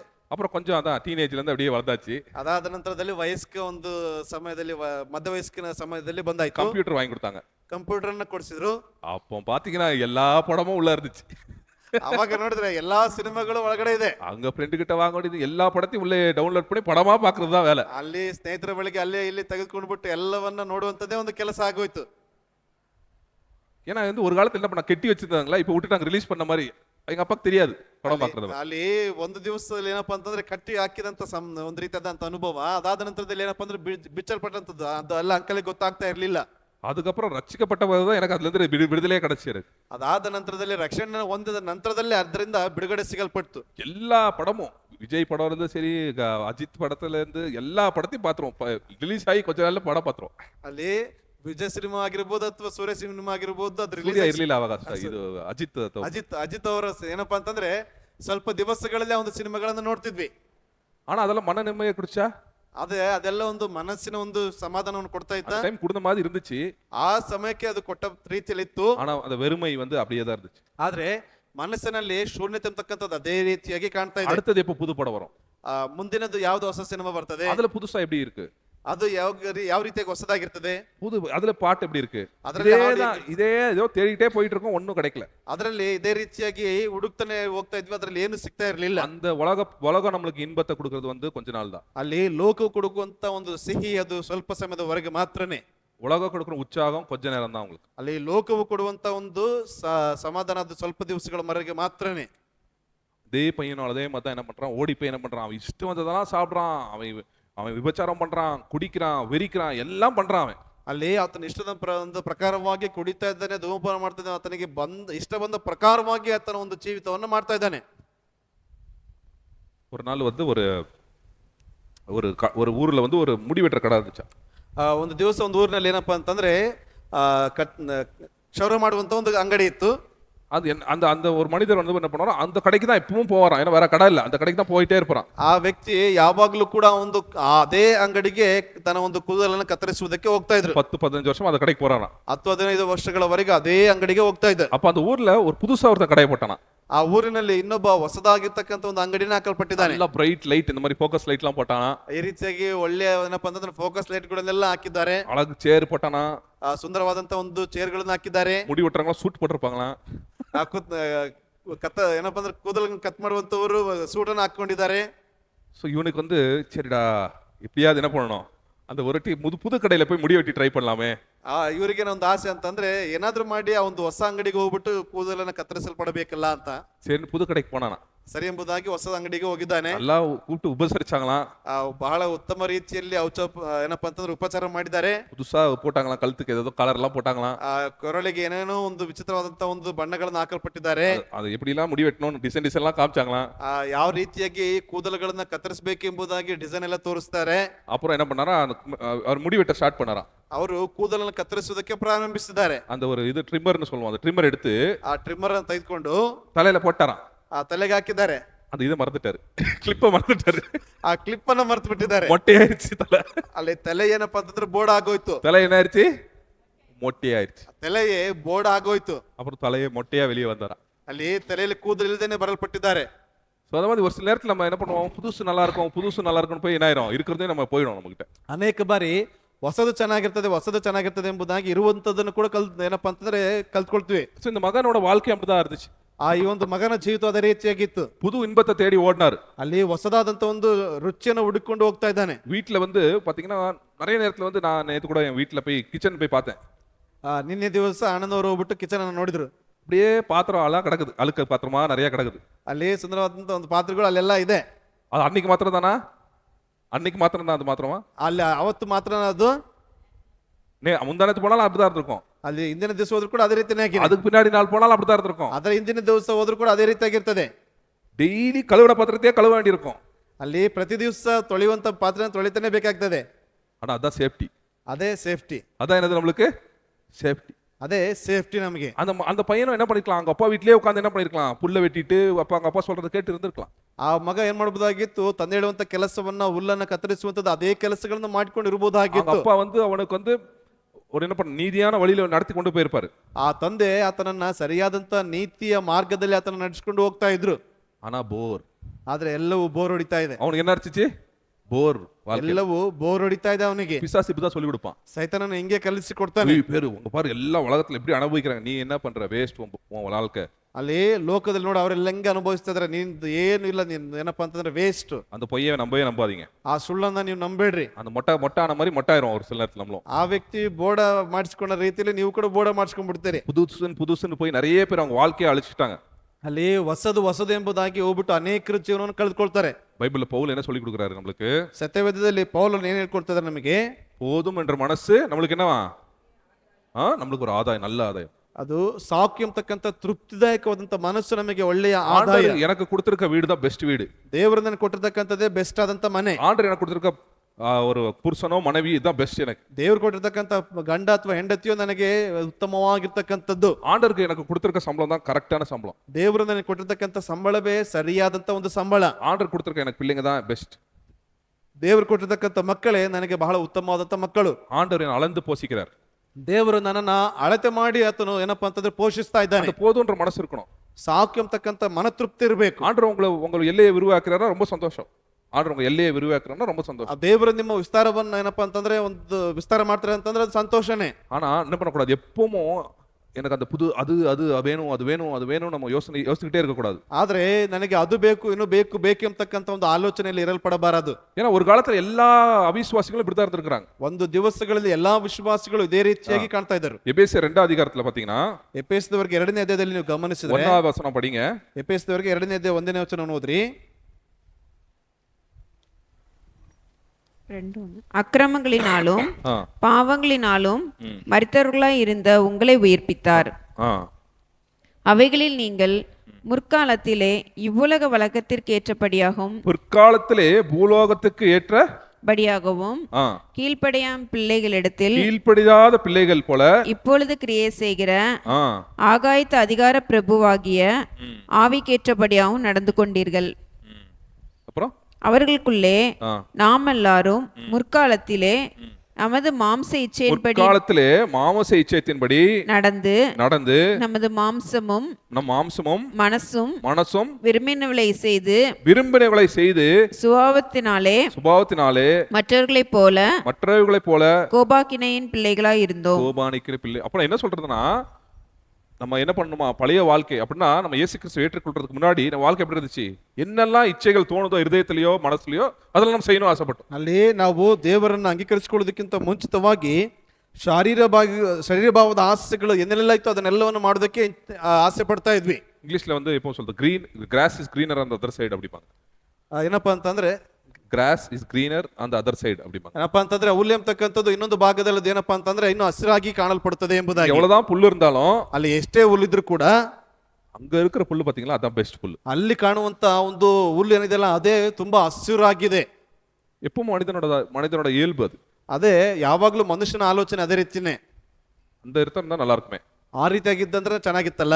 ஸ்காட்லாண்ட் என்ற ஒரு பகுதியில வந்து என்ன பண்ணுவாங்க, ஆடு மேய்க்கிறவங்களுக்கு இது ஒரு பெரிய பிரச்சனையா. ಸ್ಕಾಟ್ಲೆಂಡ್ ಎಂಬತಕ್ಕಂಥ ಒಂದು ಭಾಗದಲ್ಲಿ ಕುರಿಗಳನ್ನು ಮೇಯಿಸುವಂತವರಿಗೆ ಇದೇ ಸಮಸ್ಯೆ. அந்த புல்லு சாப்பிட்டுட்டே இருக்குமா, ಅದು ಹುಲ್ಲು ಮೇಯ್ತಾನೆ ಇರ್ತದೆ. அப்புறம் அந்த அப்படியே அந்த ஆடு என்ன பண்ணிருமா, அப்படியே நடந்து போய் அந்த புல்லு சாப்பிட்டுட்டே இருக்கும்போது மற்ற புல்லுகள் காசப்பட்டு என்ன பண்ணும், ஒரு 12 அடி 10 அடி ஒரு பள்ளத்துக்குள்ள உள்ள விழுந்துருமா. ಅಲ್ಲಿ ಆ ಒಂದು ಹುಲ್ಲುಗಳನ್ನ ಮೇಯ್ತಾ ಇರ್ತದೆ. ಏನಂತಂದ್ರೆ ಅದರ ಒಂದು ಆಸೆಗೆ ಏನಾಗ್ತದೆ ಅಂತಂದ್ರೆ ಸ್ವಲ್ಪ ಮುಂದೆ ಹೋಗಿ 10-12 ಏನಪ್ಪಾ ಅಂತಂದ್ರೆ ಆಳವಾಗಿರ್ತಕ್ಕಂಥ ಗುಂಡೆಯಲ್ಲಿ ಬಿದ್ದು ಬಿಡ್ತದೆ. அதுக்கப்புறம் வந்து அந்த ரொம்ப அது வந்து அந்த அந்த புல்லு சாப்பிட்டுட்டே இருக்குமா கொஞ்ச நாள். ಸ್ವಲ್ಪ ದಿವಸಗಳವರೆಗೆ ಏನಪ್ಪಾ ಅಂತಂದ್ರೆ ಆ ಒಂದು ಹುಲ್ಲನ್ನು ತಿಂತಾನೆ ಇರ್ತದೆ. அதுக்கப்புறம் அந்த இடத்துல புல்லு காலியானவனே கத்த ஆரம்பிக்குமா பசியில. ಆ ಒಂದು ಹುಲ್ಲು ಖಾಲಿಯಾದ ನಂತರದಲ್ಲಿ ಏನಪ್ಪಾ ಅಂತಂದ್ರೆ ಹಸಿವಿನಿಂದ ಅದು ಏನಪ್ಪಾ ಅಂತಂದ್ರೆ ಕೂಗೋದಕ್ಕೆ ಪ್ರಾರಂಭ ಮಾಡ್ತದೆ. அவன் வந்து அதுக்கப்புறம் அது மயங்கி விழுந்தவனை தான் அந்த போய் என்ன பண்ணுவாராம், அந்த மேய்ப்பன் அதை தூக்கி கொண்டு வருவாராம். ಏನಪ್ಪಾ ಅಂತಂದ್ರೆ ಒಂದು ತಲೆ ತಿರುಗಿ ಬಿದ್ದ ನಂತರದಲ್ಲಿ ಆ ಒಂದು ಕುರುಬ ಹೋಗ್ಬಿಟ್ಟು ಅದನ್ನ ಮತ್ತೆ ತೆಗೆದುಕೊಂಡು ಬರ್ತಾನೆ. ஸோ மனிதனோட இயல்பு என்னன்னா, எவ்வளவுதான் நம்ம புல்லு நல்லதா இருந்தாலும் அது இல்லையே அப்படின்றதுதான், இல்லாததுதான் நம்ம யோசிப்போம் நிறைய. ಅಲ್ಲಿ ಮನುಷ್ಯನ ಜೀವಿತದಲ್ಲಿ ಎಷ್ಟೇ ಹಸಿರುಗಾವಲು ಇದ್ರೂ ಕೂಡ ಆ ರೀತಿಯಾದಂತ ಒಂದು ಹಸಿರುಗಾವಲು ನನ್ನಲ್ಲಿ ಇಲ್ಲವಲ್ಲ ಎಂಬುದಾಗಿ ಆಲೋಚನೆ ಮಾಡ್ತೀವಿ. இல்லாதது குறித்தே இருக்கிறதை இழந்துருவோம். ಅಲ್ಲಿ ಇಲ್ಲದೆ ಇರ್ತಕ್ಕಂಥದ್ದರ ಕುರಿತಾಗಿ ಆಲೋಚನೆ ಮಾಡಿ ಇರುವಂತದನ್ನ ಏನಪ್ಪಾ ಅಂತಂದ್ರೆ ಕಳೆದುಕೊಳ್ತೇವೆ. ஆனா என்ன பண்ணணும், ಆದ್ರೆ ಏನ್ ಮಾಡ್ಬೇಕು, ஆண்டவர் நம்மளுக்கு இங்க புல்லு கொடுத்திருந்தா ದೇವರು ನಮಗೆ ಇಲ್ಲಿ ಹುಲ್ಲನ್ನು ಕೊಟ್ಟಿದ್ರೆ அந்த புல்ல பார்க்க கூடாது, இந்த புல்ல நல்லா வளர்க்கணும். ಮುಂದಿನ ಭಾಗದಲ್ಲಿರ್ತಕ್ಕಂಥ ಹುಲ್ಲನ್ನು ನೋಡಬಾರ್ದು, ಇಲ್ಲಿರ್ತಕ್ಕಂಥ ಹುಲ್ಲನ್ನೇ ನೋಡಬೇಕು. நம்ம கொடுத்திருக்கிற விஷயத்தை நம்ம என்ன பண்ணணும், நல்லா பாதுகாத்துக்கொள்ளணும். அதுதான் நம்ம என்ன பண்ணணும், அதை உபசரிக்கணும், அதை பராமரிக்கணும். ನಮಗೆ ಕೊಟ್ಟಿರ್ತಕ್ಕಂಥದ್ದನ್ನ ಏನಪ್ಪಾ ಅಂತಂದ್ರೆ ಅದನ್ನ ಪೋಷಿಸುವುದರಲ್ಲಿ ಪರಾಮರಿಸುವುದರಲ್ಲಿ ನಾವು ಆಸಕ್ತಿ ಉಳ್ಳವರಾಗಿರ್ಬೇಕು. ஆண்டவர் வந்து ஆதாம் ஏவாளுக்கு பெரிய தோட்டத்தை கொடுத்திருந்தார். ಆದಮ್ ಅವಳಿಗೆ ದೇವ್ರ ಏನಪ್ಪಾ ಅಂತಂದ್ರೆ ದೊಡ್ಡದಾಗಿರ್ತಕ್ಕಂಥ ತೋಟವನ್ನು ಕೊಟ್ಟಿದ್ರು. ஆனா ஆண்டவர் வந்து அந்த ஒரೇ ஒரு மரத்துல இருந்து சாப்பிடாதுன்னு தான் சொன்னார். ದೇವರು ಆ ಒಂದು ಮರದ ಹಣ್ಣನ್ನ ಮಾತ್ರ ತಿನ್ನಬಾರ್ದು ಎಂಬುದಾಗಿ ಹೇಳಿದ್ರು. ஆனா அந்த அம்மாக்கு அதெல்லாம் மறந்துட்டு எது மேல கண்ணு, ಆದ್ರೆ ಆಕೆ ಎಲ್ಲವನ್ನ ಮರೆತುಬಿಟ್ಟು ಯಾವುದರ ಮೇಲೆ ಕಣ್ಣು, எது இல்லையோ மனுஷன் அதை தான் தேடுவான். ಯಾವುದು ಇಲ್ವೋ ಅದನ್ನೇ ಮನುಷ್ಯ ಹುಡುಕ್ತಾನೆ. என்ன சொல்லுங்க, யாங்கிட்ட எது இல்லையோ சொல்லுங்க, ಹೇಳ್ರಿ, ನನ್ನ ಹತ್ರ ಯಾವುದಿಲ್ವೋ அததான் என் மனசு தேடும். ಅದನ್ನೇ ನನ್ನ ಮನಸ್ಸು ಹುಡುಕುತ್ತೆ. என் மனசே ஏமாந்துறாத. ನನ್ನ ಮನಸ್ಸೇ ನೀನು ಯಾಮಾರಿಸಿಕೊಳ್ಳಕ್ಕೆ ಒಳಪಡಬೇಡ. என்ன சொல்லணும் சொல்லுங்க, ನನ್ನ ಮನಸ್ಸೇ ಯಾಮಾರಿಸುವಿಕೆಗೆ ಒಳಪಡಬೇಡ. அதேதான் ஏவாளம் அதேதான் இன்னும் ஓடிக்கிட்டே இருக்கு. ಅವಳು ಮಾಡಿರ್ತಕ್ಕಂಥದ್ದು ಇವಾಗ್ಲೂ ಅದೇ ಓಡ್ತಾನೆ ಇದೆ. யூடியூப் ஓபன் பண்ணாலும் இன்ஸ்டாகிராம் ஓபன் பண்ணாலும் அதே மாதிரி அட்வர்டைஸ்மெண்ட் அவன்கிட்ட இருக்கு, அவன்கிட்ட இல்ல. ಯೂಟ್ಯೂಬ್ ಅಥವಾ ಇನ್ಸ್ಟಾಗ್ರಾಮ್ ಓಪನ್ ಮಾಡಿದ್ರೆ ಅದೇ ಅಡ್ವರ್ಟೈಸ್ಮೆಂಟ್. ಅವನ ಹತ್ರ ಇರ್ತಕ್ಕಂಥದ್ದು ನಿನ್ನ ಹತ್ರ ಇಲ್ಲ, அவன் போட்டிருக்கிறது அவன்கிட்ட இல்ல. ಅವನ ಹಾಕೊಂಡಿರ್ತಕ್ಕಂಥದ್ದು ನಿನ್ನ ಹತ್ರ ಇಲ್ಲ, அவன்கிட்ட போன் இருக்குது அவன்கிட்ட இல்ல. ಅವನ ಹತ್ರ ಫೋನ್ ಇದೆ, ನಿನ್ನ ಹತ್ರ ಇಲ್ಲ. இதே கதை தான், ಅದೇ ಕಥೆನೆ. ஆனா நம்ம மனசுகிட்ட நான் சொல்லி ஆண்டவர் எனக்கு கொடுத்திருக்கிறது என்னது பெஸ்ட் அப்படின்னு நம்ம என்னைக்கு நினைக்கிறோமோ அன்னைக்கு தான் நம்ம வாழ்க்கையில் நிம்மதி வரும். ಯಾವಾಗ ದೇವ್ರು ಕೊಟ್ಟಿರ್ತಕ್ಕಂಥದ್ದೇ ನಿಮಗೆ ಬಹಳ ಉತ್ತಮವಾಗಿರ್ತಕ್ಕಂಥದ್ದು ಎಂಬುದಾಗಿ ಅಂದ್ಕೊಳ್ತೀರೋ ಆವಾಗಲೇ ನಿಮ್ಮಲ್ಲಿ ಮನಃಶಾಂತಿ ಬರ್ತದೆ. நல்லா அனுபவிக்கிறான், ಚೆನ್ನಾಗಿ ಅನುಭವಿಸ್ತಾ ಇದ್ದಾನೆ, இஷ்டம் வந்ததெல்லாம் செய்யறான், ಇಷ್ಟ ಬಂದದೆಲ್ಲ ಮಾಡ್ತಾ ಇದ್ದಾನೆ. ஆனா பைபிள் என்ன போட்டிருக்கு, ಆದ್ರೆ ಬೈಬಲ್ ಏನ್ ಹೇಳ್ತದೆ, ஒரு நாள் என்ன வந்துச்சான், ಒಂದ್ ದಿವಸ ಏನಾಯ್ತು, அது ஊர்ல பஞ்சம் வந்துருச்சு. ಆ ಊರಿನಲ್ಲಿ ಬರಗಾಲ ಬರಲ್ಪಟ್ಟಿದೆ. பஞ்சம் வந்து அடுத்த சைடு போ. பஞ்சம் வந்த உடனே என்ன ஆகுது, ಅಲ್ಲಿ ಬರಗಾಲ ಬಂದ ನಂತರ ಏನಾಗ್ತಾ ಇದೆ, இவன்கிட்ட கையிலயும் காசு இல்ல, ಇವನ ಹತ್ರ ಕೈಯಲ್ಲಿ ಕೂಡ ಹಣ ಇಲ್ಲ, பஞ்சம் வந்துருது. ಅಲ್ಲಿ ಬರಗಾಲ ಬಂದಿದೆ. அவ்வளோ நாளும் ஃப்ரெண்ட்ஸ் என்ன பண்ணாங்க, அவனை வந்து நீ தான் பாஸ், பாஸ் வாங்கி தராரு, பாஸ் வாங்கி தர, எல்லாம் பாஸ் வாங்கி தந்தாரு. அன்னைக்கு என்ன ஆயிட்டார், பாஸ் போண்டி ஆயிட்டார். ಅಲ್ಲಿಯವರೆಗೂ ಆತನ ಸ್ನೇಹಿತರೆಲ್ಲ ನೀನೇ ಬಾಸ್ ಎಂಬುದಾಗಿ, ಬಾಸ್ ಅದನ್ನ ಕೊಡಿಸ್ತಾರೆ ಇದನ್ನ ಕೊಡಿಸ್ತಾರೆ ಎಂಬುದಾಗಿ ಹಣ ಖಾಲಿ ಆಯ್ತು, ಅವರು ಹೊರಡು. பாஸ் காலியான ஆயிடுச்சு, எல்லாம் போயிட்டாங்க, விட்டுட்டு போயிட்டாங்க. ಅಲ್ಲಿ ಕಾಸು ಖಾಲಿಯಾದ ನಂತರದಲ್ಲಿ ಬಾಸಂತನ ಇಲ್ಲ ಏನಿಲ್ಲ, ಎಲ್ಲವನ್ನ ಬಿಟ್ಟು ಹೊರಟು ಹೋದ್ರು. ஒரு நாள் வரும் உங்க வாழ்க்கையில, ನಿಮ್ಮ ಜೀವಿತದಲ್ಲಿ ಒಂದು ದಿವಸ ಬರ್ತದೆ, உங்க சரீரம் உங்களை விட்டு போயிடும். ನಿಮ್ಮ ಶರೀರ ನಿಮ್ಮನ್ನು ಬಿಟ್ಟು ಹೋಗ್ತದೆ. தனியா ஆண்டரை சந்திக்க போறீங்க. ನೀವು ವ್ಯಕ್ತಿಗತವಾಗಿ ದೇವರನ್ನ ಸಂಧಿಸುವುದಕ್ಕೆ ಹೋಗ್ತೀರಿ. அதுக்கு நீங்க ஆயத்தமா? ಅದಕ್ಕೆ ನೀವು ಸಿದ್ಧರಿದ್ದೀರಾ? அதுக்கு நீங்க ஆயத்தம் இல்லைன்னா ಅದಕ್ಕೆ ನೀವು ಸಿದ್ಧ ಇಲ್ಲ ಅಂದ್ರೆ நீங்க வாழ்ந்து வேஸ்ட். ನೀವು ಜೀವನ ಮಾಡಿ ಕೂಡ ಅದು ವ್ಯರ್ಥ. உலகத்துல எல்லாம் சேர்த்து வச்சு வேஸ்ட்.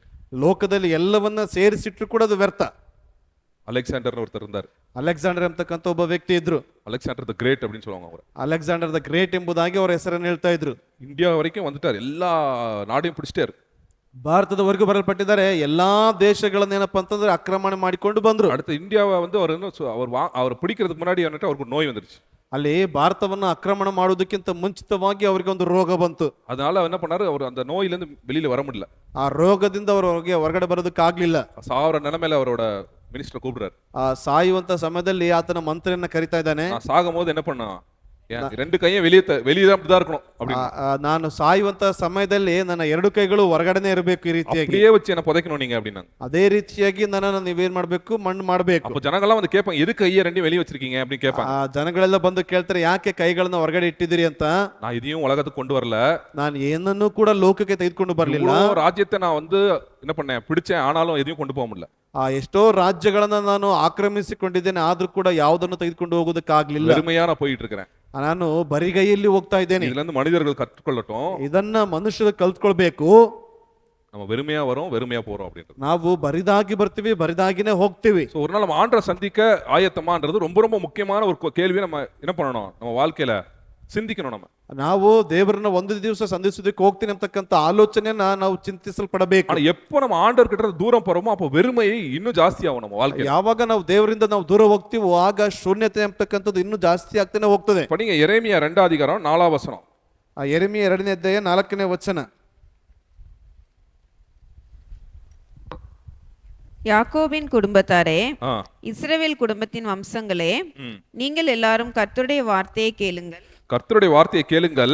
கர்த்தர் சொல்லுகிறது என்னவென்றால், கர்த்தர் சொல்லுகிறது என்னவென்றால், எங்கள் எகிப்து தேசத்திலிருந்து ஆ, வர பண்ணினவரும் ஆ, அவாந்திர வழியும் பள்ளங்களும் உள்ள தேசமும் வறட்சியும் மரண இருளும் உள்ள தேசமும் ஒருவனும் கடாவாமலும் ஒரு மனுஷனும் குடியிராமலும் இருக்கிற தேசமுமான வனாந்திரத்தில் எங்களை நடத்தினவருமாகிய கர்த்தர் எங்கே என்று உங்கள் பிதாக்கள் கேளாமல். 5வது வசனம், அதான் வாஸ்து 2 அதிகாரம் 5வது வசனம். ஆம். ஆ, கர்த்தர் சொல்லுகிறது என்னவென்றால், ஆ, எங்கள் எகிப்து தேசத்திலிருந்து வர பண்ணினவரும் அவாந்திர வழியும் பள்ளங்களும் உள்ள தேசமும் வறட்சியும் 4வது வசனம். யாக்கோபின் குடும்பத்தாரே, ஆ, இஸ்ரவேல் குடும்பத்தின் வம்சங்களே, நீங்கள் எல்லாரும் கர்த்தருடைய வார்த்தையை கேளுங்கள். அதான் இருக்குது. 5வது வசனமா, 6வது வசனம். என்னை விட்டு தூரப்பட்டு என்னை விட்டு புறப்பட்டு மாயையை பின்பற்றி வீணராய் போகிறதற்கு என்ன ஆனாங்களா, வீணராய் போனீர்கள் அப்படின்றது. என்னிடத்தில் என்ன போதும். என்னை விட்டு போனீர்கள், என்ன பண்ணீங்க, மாயை பின்பற்றினீர்கள்.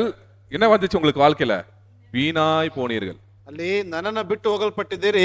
ಏನಪ್ಪಾ ಅಂತಂದ್ರೆ ನಿಮ್ಮ ಜೀವನವೇ ಅದು ನಾಶವಾಗಿ ಹೋಯ್ತು, ವ್ಯರ್ಥವಾಗಿ ಹೋಗಲ್ಪಟ್ಟಿದ್ದೀರಿ. அது பாருங்க, அந்த பையன் வீடு தான் ஆச்சு. ಆ ಹುಡುಗನಿಗೂ ಅದೇ ರೀತಿಯಾಗಿ ಆಯ್ತು. அப்பா வீட்டுல இருந்து என்ன பண்ணா, ಅಲ್ಲಿ ತಂದೆ ಮನೆಯಿಂದ ಏನ್ ಮಾಡ್ದ, எதை தேடி ஓடனா, ಯಾವುದನ್ನು ಹುಡುಕಿಕೊಂಡು ಹೋದ, வீணான விஷயங்கள், உலக விஷயங்களை தேடி ஓடனா. ಅಲ್ಲಿ ವ್ಯರ್ಥವಾದಂತ ವಿಷಯಗಳನ್ನ ಹುಡುಕಿಕೊಂಡು ಹೋಗಲ್ಪಟ್ಟ.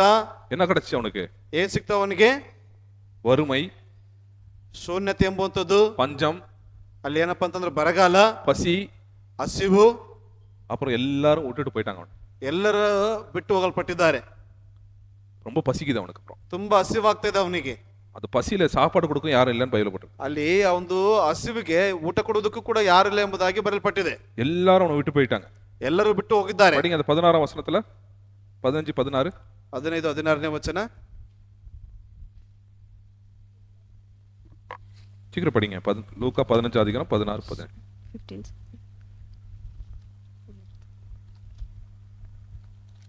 15 லூக்கா 15 அதிகாரம் 16 17. அப்பொழுது பன்றிகள் தின்கிற தவிட்டினாலே தன் வயிற்றை நிரப்பி ஆசையாயிருந்தான். ஒருவனும் அதை அவனுக்கு கொடுக்கவில்லை. அவனுக்கு புத்தி தெளிந்த போது அவன் என் தகப்பன் ஒருவனும் அவனுக்கு என்ன பண்ணல, பசிக்கு சாப்பாடு கொடுக்கல. சாப்பாடு கொடு- ಅಲ್ಲಿ ಒಬ್ಬನು ಕೂಡ ಆತನನ್ನ ಸೇರಿಸಿಕೊಳ್ಳಿಲ್ಲ, ಆತನಿಗೆ ಊಟವನ್ನು ಕೊಡ್ಲಿಲ್ಲ. அவன் அவ்வளவு பணம் இருக்கும்போது எல்லாரும் வந்தாங்க அவன் கூட சாப்பாடு சாப்பிட்றதுக்கு உட்காந்து. ಅಲ್ಲಿ ಹಣವಿರುವಾಗ ಎಲ್ಲರೂ ಬಂದ್ರು ಆತನ ಜೊತೆಲಿ ಊಟಕ್ಕೆ ಕೂತ್ಕೊಳ್ಳೋದಕ್ಕೆ. ஆனா இப்ப பணம் போயிடுச்சு, ಆದ್ರೆ ಹಣ ಹೋಯ್ತು, ஃப்ரெண்ட்ஸும் ಫ್ರೆಂಡ್ಸ್ ಕೂಡ இதாயிட்டாங்க, போயிடுவாங்க.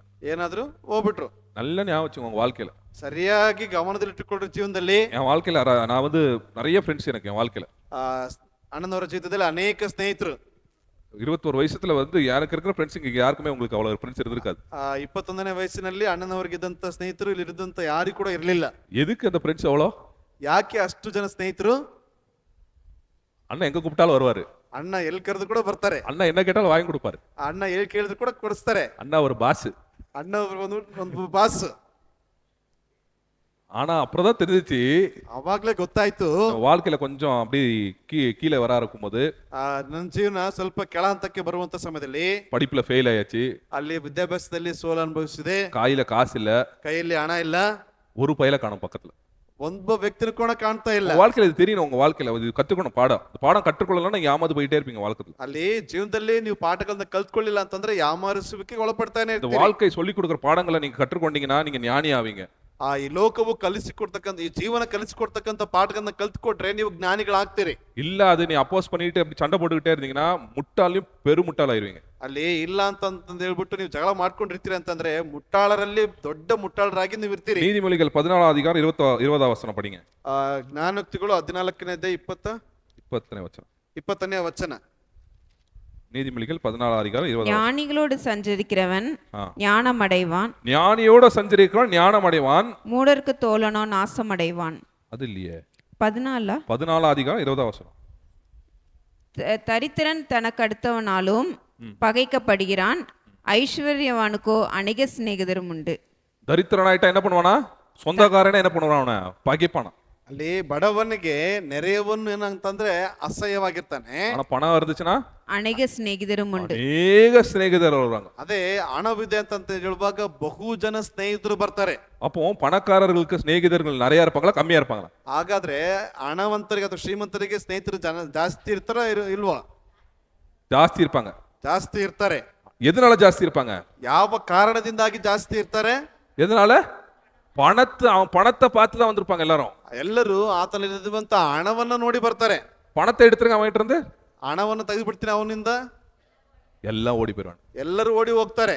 அப்போ அந்த மாதிரி பணத்துக்காக நண்பர்களை சேர்க்காதீங்க. ಆ ರೀತಿಯಾಗಿ ಹಣಕ್ಕಾಗಿ ಸ್ನೇಹಿತರನ್ನ ಹುಡುಕೊಂಡು ಹೋಗ್ಬೇಡ್ರಿ. அந்த மாதிரி நண்பர்கள் இல்லையே நீங்க ஆசைவும் படாதீங்க.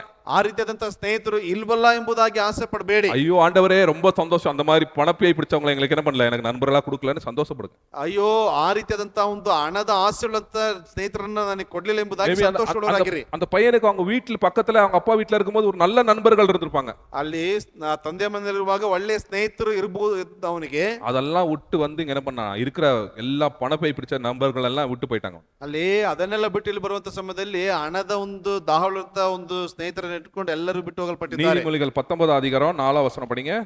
ಜ್ಞಾನೋಕ್ತಿಗಳು 19ನೇ ಅಧ್ಯಾಯ 4ನೇ ವಚನವನ್ನು ಓದ್ರಿ. செல்வம் அநேக சிநேகிதரை சேர்க்கும். செல்வம் அநேக நண்பர்களை சேர்க்கும். தரித்திரனோ தன் சிநேகிதனாலும் நெகிழப்படுவான். பாருங்க, இதெல்லாம் படிச்சிருப்பான் அவன் சின்ன வயசுல. ஐயோ என்ன பண்ணுவோம், பணம் இருந்தா எல்லா சிநேகிதர்கள் நிறைய சேர்ப்பாங்க, தரித்திரன் ஆயிட்டா எல்லாம் விட்டு ஓடிடுவாங்க. ಅಲ್ಲಿ ಭಾಗ್ಯವಂತನಿಗೆ ಬಹುಮಂದಿ ಸ್ನೇಹಿತರು ಇರ್ತಾರೆ, ಆತನು ಬಡವನಾಗುವಂತ ಸಮಯದಲ್ಲಿ ಎಲ್ಲರೂ ಬಿಟ್ಟು ಹೋಗ್ತಾರೆ ಎಂಬುದಾಗಿ ಆತನು ಓದಿರ್ತಾನೆ. பணத்துக்காக வர்றதுல சேர்க்காதீங்க பக்கத்துல. ಹಣಕ್ಕಾಗಿ ಬರುವಂತವ್ರನ್ನೆಲ್ಲ ಸೇರಿಸ್ಕೊಳ್ಬೇಡ್ರಿ. நான் வந்து ஒரு நான் என் வெளியில போய் நான் வேலை ஸ்டார்ட் பண்ணும்போது எனக்கு ரொம்ப கம்மி, 10,000 ரூபா தான் சம்பளம். ಅಣ್ಣನವರು ಹೊರಗಡೆ ಹೋಗ್ಬಿಟ್ಟು ಕೆಲಸ ಮಾಡುವಂತ ಸಮಯದಲ್ಲಿ ಬಹಳ ಕಡಿಮೆ ಒಂದು ಸ್ಯಾಲರಿ 10,000 ರೂಪಾಯಿ. இங்க இருக்கிறவங்க எல்லாருமே சம்பளம் வாங்குறவங்க அதோட ஜாஸ்தி தான் வாங்குவீங்க. ಇಲ್ಲಿರ್ತಕ್ಕಂಥವ್ರು ಅದಕ್ಕಿಂತ ಜಾಸ್ತಿ ಸಂಬಳ ತಗೊಳ್ಕೊಳ್ತೀರಿ. அப்ப அந்த 10,000 ரூபா சம்பளத்துல வந்து பாத்தீங்கன்னா ஃப்ரெண்ட்ஸ்க்கு வாங்கி கொடுக்க என்ன இருக்குதுங்க? 10,000 ರೂಪಾಯಿದಲ್ಲಿ ಫ್ರೆಂಡ್ಸ್ಗೆ ಕೊಡಿಸೋದಕ್ಕೆ ಏನಿರ್ತದೆ ಅದರಲ್ಲಿ? ஆனா எனக்கு கிடைச்ச நண்பர்கள் நல்ல பெஸ்ட் நண்பர்கள். பணம் இருக்குதோ இல்லையோ என் கூட இருப்பாங்க. ಅಲ್ಲಿ ನನಗೆ ಸಿಕ್ಕಿರ್ತಕ್ಕಂಥ ಸ್ನೇಹಿತರು ಬಹಳ ಬೆಸ್ಟ್ ಆಗಿರ್ತಕ್ಕಂಥವ್ರು, ಹಣ ಇಲ್ಲದೆ ಇದ್ರು ಕೂಡ ನನ್ನ ಜೊತೆಲಿ ಇರ್ತಾ இப்போ ಇದ್ರು. என்கிட்ட பணம் இருக்குது, ಈಗ ನನ್ನ ಬಳಿ ಹಣ ಇದೆ, பதவி இருக்குது, ಪದವಿ ಇದೆ, ஆனா ரொம்ப ரொம்ப கேர்ஃபுல்லா இருப்பேன் நான்.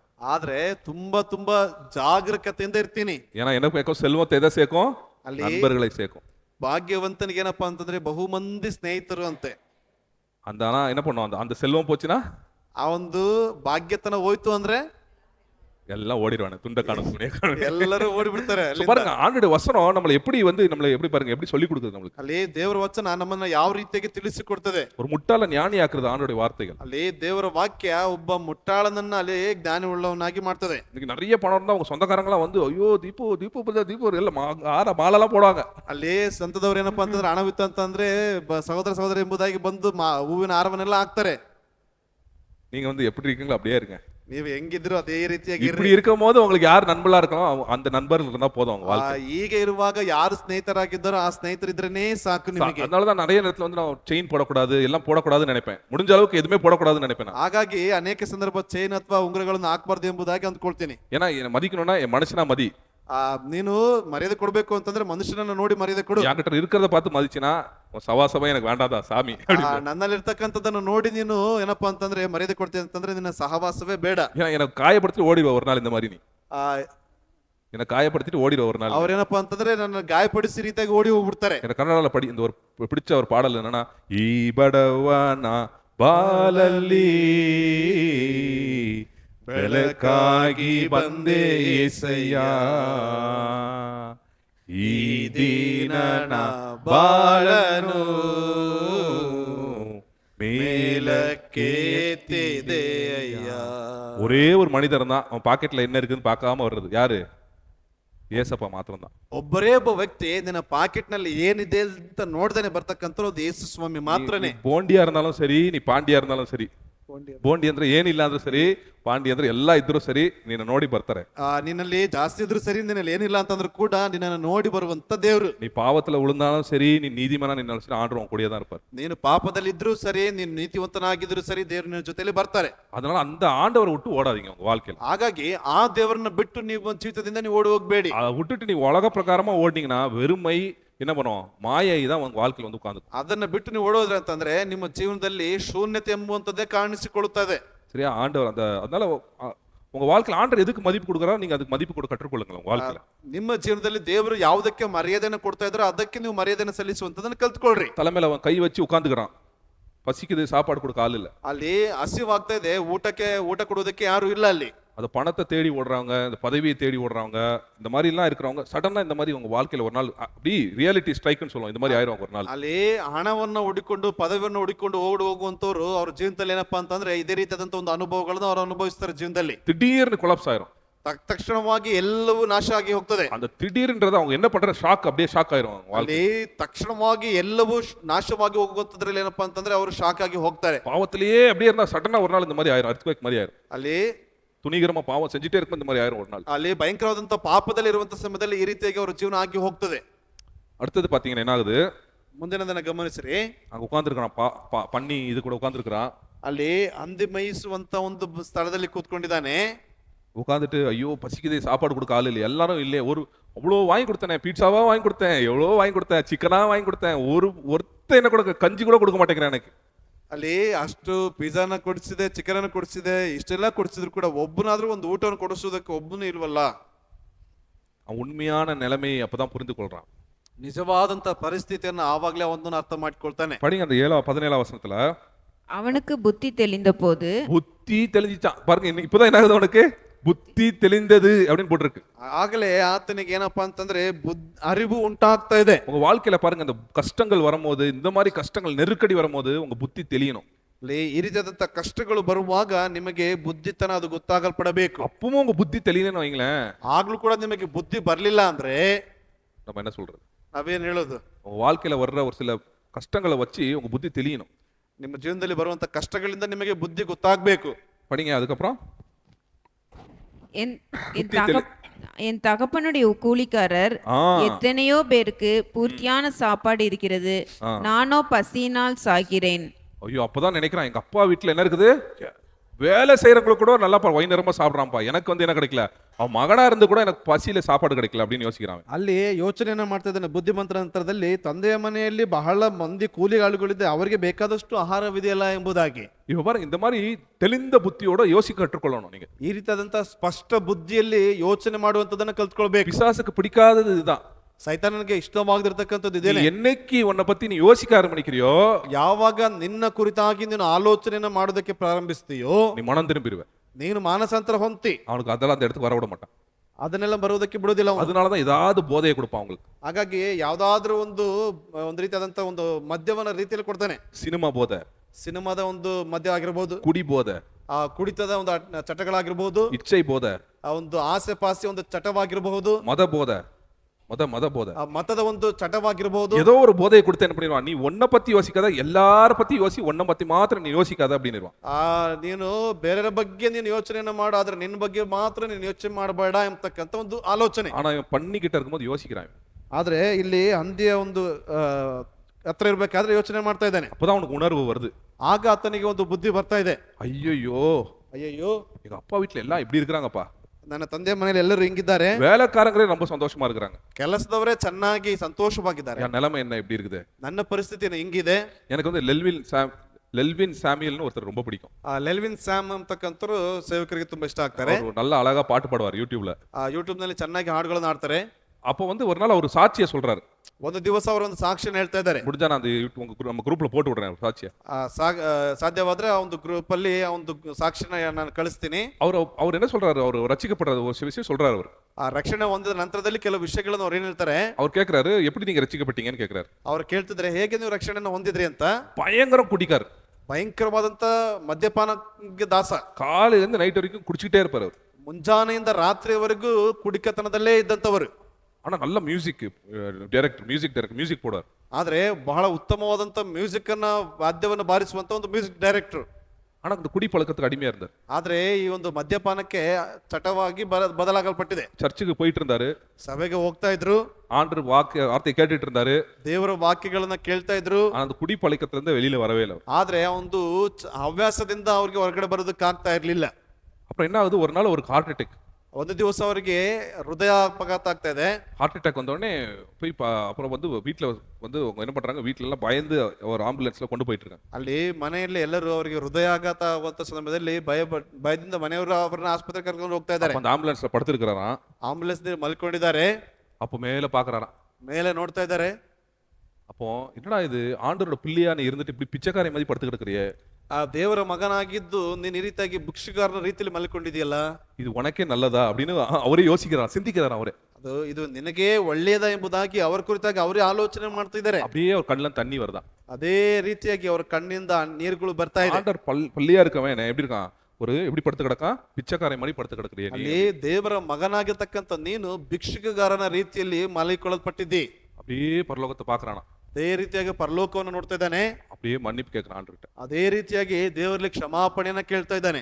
உடனே அவருக்கு என்ன ஆகுது, ತಕ್ಷಣವಾಗಿ ಅವ್ರಿಗೆ ಏನಾಗ್ತಾ ಇದೆ, ஆண்டவர் வந்து அவனுக்கு விடுதலை கொடுக்குறாரு. ದೇವರು ಅವನಿಗೆ ಬಿಡುಗಡೆ ಕೊಡ್ತಾ ಇದ್ದಾರೆ. நான் சொல்லனா கேளுங்க, அதை போய் ನೀங்களே ಕೇளுங்க, அவர் சொல்றது அழகா சொல்லுவார். ನಾನು ಹೇಳುತ್ತದಲ್ಲ, ನೀವು ಅಲ್ಲಿ ಹೋಗ್ಬಿಟ್ಟು ಅವ್ರು ಕೇಳಿ, ಅವ್ರು ಬಹಳ ಸುಂದರವಾಗಿ ಹೇಳ್ತಾರೆ. யாக்கோபு 5:15 விசுவாசப்புள்ள ஜெபம் பிணியாலையை உயிர்ப்பிக்குது. அது வந்து அவர் சொல்வார். ಅಲ್ಲಿ ನಂಬಿಗಸ್ತಿಗಿಂತ ಮಾಡಿದ ಪ್ರಾರ್ಥನೆ ರೋಗಿಯನ್ನು ಸ್ವಸ್ಥ ಮಾಡ್ತದೆ ಎಂಬುದಾಗಿ ಯಾಕೋಬನ பாருங்க, இந்த மாதிரி தான் ஜெபம் வந்து பாருங்க, எப்ப கேட்கப்பட்டுச்சு அவருக்கு, அவர் வந்து என்ன பண்றாரு, தன்னையே அந்த உணர்ந்து என்ன பண்றாரு, ஜெபிக்கிறார். ಅಲ್ಲಿ ಯಾವಾಗ ಅವರು ಪ್ರಾರ್ಥನೆ ಕೇಳಲ್ಪಡ್ತು ಅಂತಂದ್ರೆ ತನ್ನ ಕುರಿತಾಗಿನೇ ವ್ಯಕ್ತಿಗತವಾಗಿ ಆಲೋಚನೆಯನ್ನು ಮಾಡ್ತಾ ಇದ್ದಾರೆ. இதுக்கு நிறைய பேர் பாவத்துல இருந்து விடுதலை இல்ல, ಇವತ್ತಿಗೆ ಅನೇಕರಿಗೆ ಪಾಪದಿಂದ ಬಿಡುಗಡೆ ಇಲ್ಲ, உலக இச்சைகள்ல இருந்து விடுதலை இல்ல, ಲೋಕದ ಆಸೆಗಳಿಂದ ಬಿಡುಗಡೆ ಇಲ್ಲ. ஏன் இல்ல, ಯಾಕೆ ಇಲ್ಲ?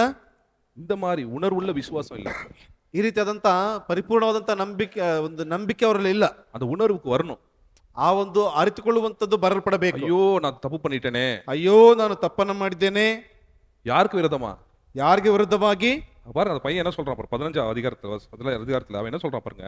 ಅಲ್ಲಿ 15ನೇ ಅಧ್ಯಾಯದಲ್ಲಿ ತಿಳಿಸಿಕೊಳ್ಳ್ರಿ, ಅವನು ಏನ್ ಹೇಳ್ತಾ ಇದ್ದಾನೆ. 18ನೇ ವಚನದಲ್ಲಿ என்ன பண்றான், 18ನೇ ವಚನದಲ್ಲಿ, நான் எழுந்து நான் எனது என் தகப்பனிடத்திற்கு போய், எங்க போய் தகப்பன் இடத்தில் போய், தகப்பனே பரத்துக்கு விரோதமாகவும் உமக்கு முன்பாகவும் பாவம் செய்தேன். பாருங்க, இதுதான் அந்த பாவம் மன்னிப்புனா என்ன அர்த்தம்னா, நம்ம ஃபர்ஸ்ட் ஆண்டவரே உங்களை புண்படுத்திட்டேனே.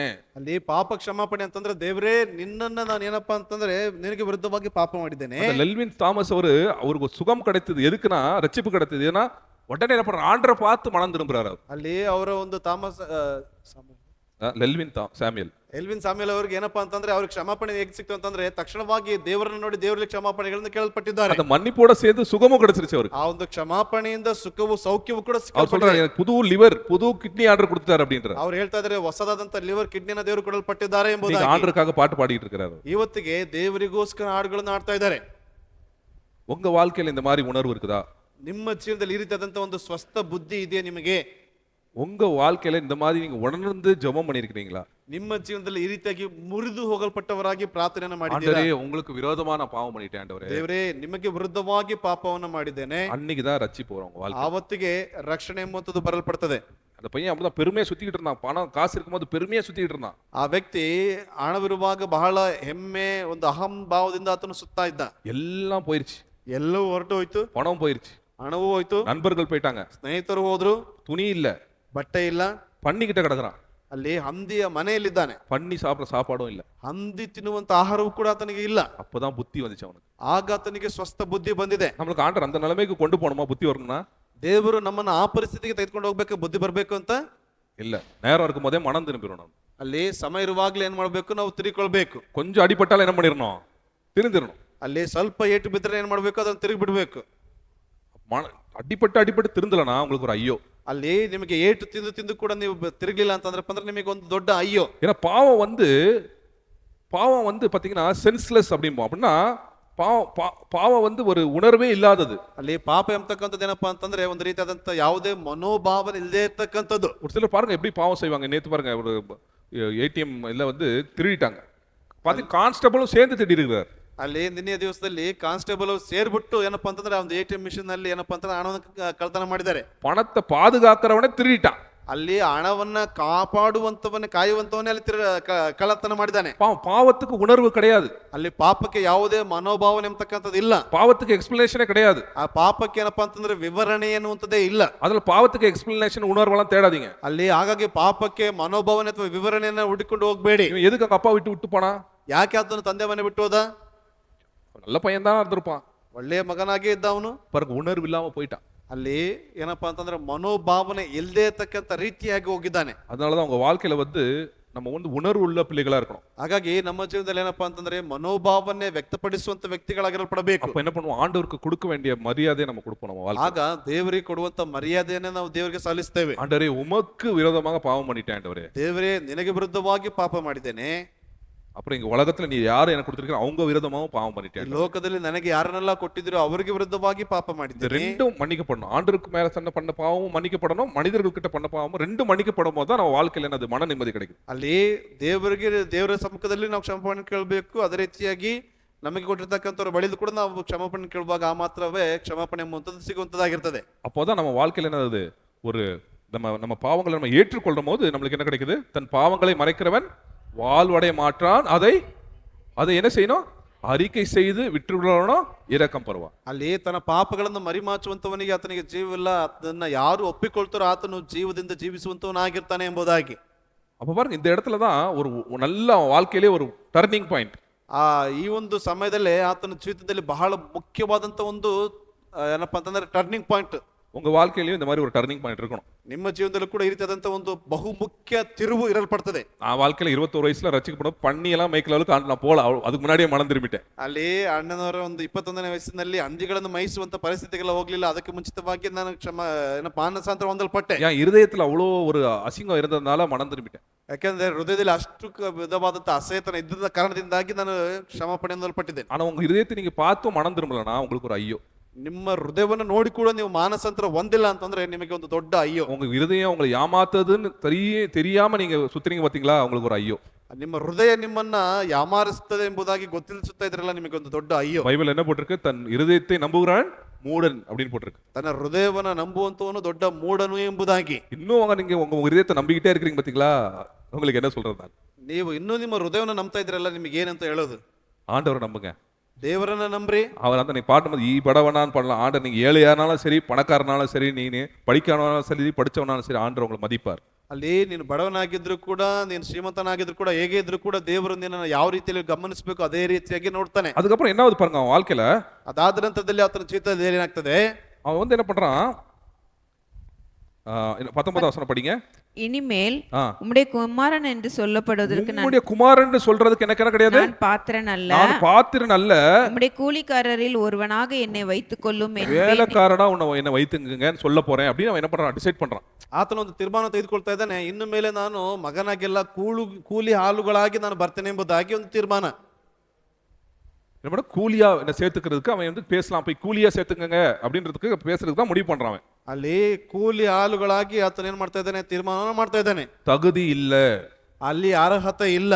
நீங்க ஆண்டுகிட்ட நீங்க எவ்வளவு பேர் வந்திருக்கீங்க? ದೇವರ ಸಮ್ಮುಖದಲ್ಲಿ ಇಷ್ಟು ಜನ ಬರಲ್ಪಟ್ಟಿದ್ದೀರಿ. தகுதியா வந்திருக்கீங்க, தகுதி இல்லாம வந்திருக்கீங்களா? ಅಲ್ಲಿ ಅರ್ಹತೆ ಇದ್ದು ಬಂದಿದ್ದೀರಾ ಅಥವಾ ಅರ್ಹತೆ ಇಲ್ದೇನೆ ಬಂದಿದ್ದೀರಾ? நான் வரும்போது தகுதி இல்லாம தான் வந்திருக்கேன். ನಾನು ಅರ್ಹತೆ ಇಲ್ದೇನೆ ಬರಲ್ಪಟ್ಟಿದ್ದೇನೆ. ஆண்டவர் நம்ம தகுதி படுத்துறாரு. ದೇವರು ನನ್ನನ್ನು ಏನಪ್ಪಾ ಅಂತಂದ್ರೆ ಅರ್ಹತೆಯನ್ನು ಕೊಡ್ತಾ ಇದ್ದಾರೆ. நான் தகுதியா இருக்கிறேன் அப்படிலாம் நினைச்சீங்கன்னா நீங்க ரட்சிக்கப்படவே இல்லை. ನನಗೆ ಆ ಒಂದು ಅರ್ಹತೆ ಇದೆ ಅಂತಂದ್ರೆ ನೀವು ರಕ್ಷಣೆಯನ್ನು ಹೊಂದಿಲ್ಲ ಎಂಬುದಾಗಿ. யாருமே ரட்சிப்பு பெற்றுக்கொள்றதுக்கு தகுதி கிடையாது.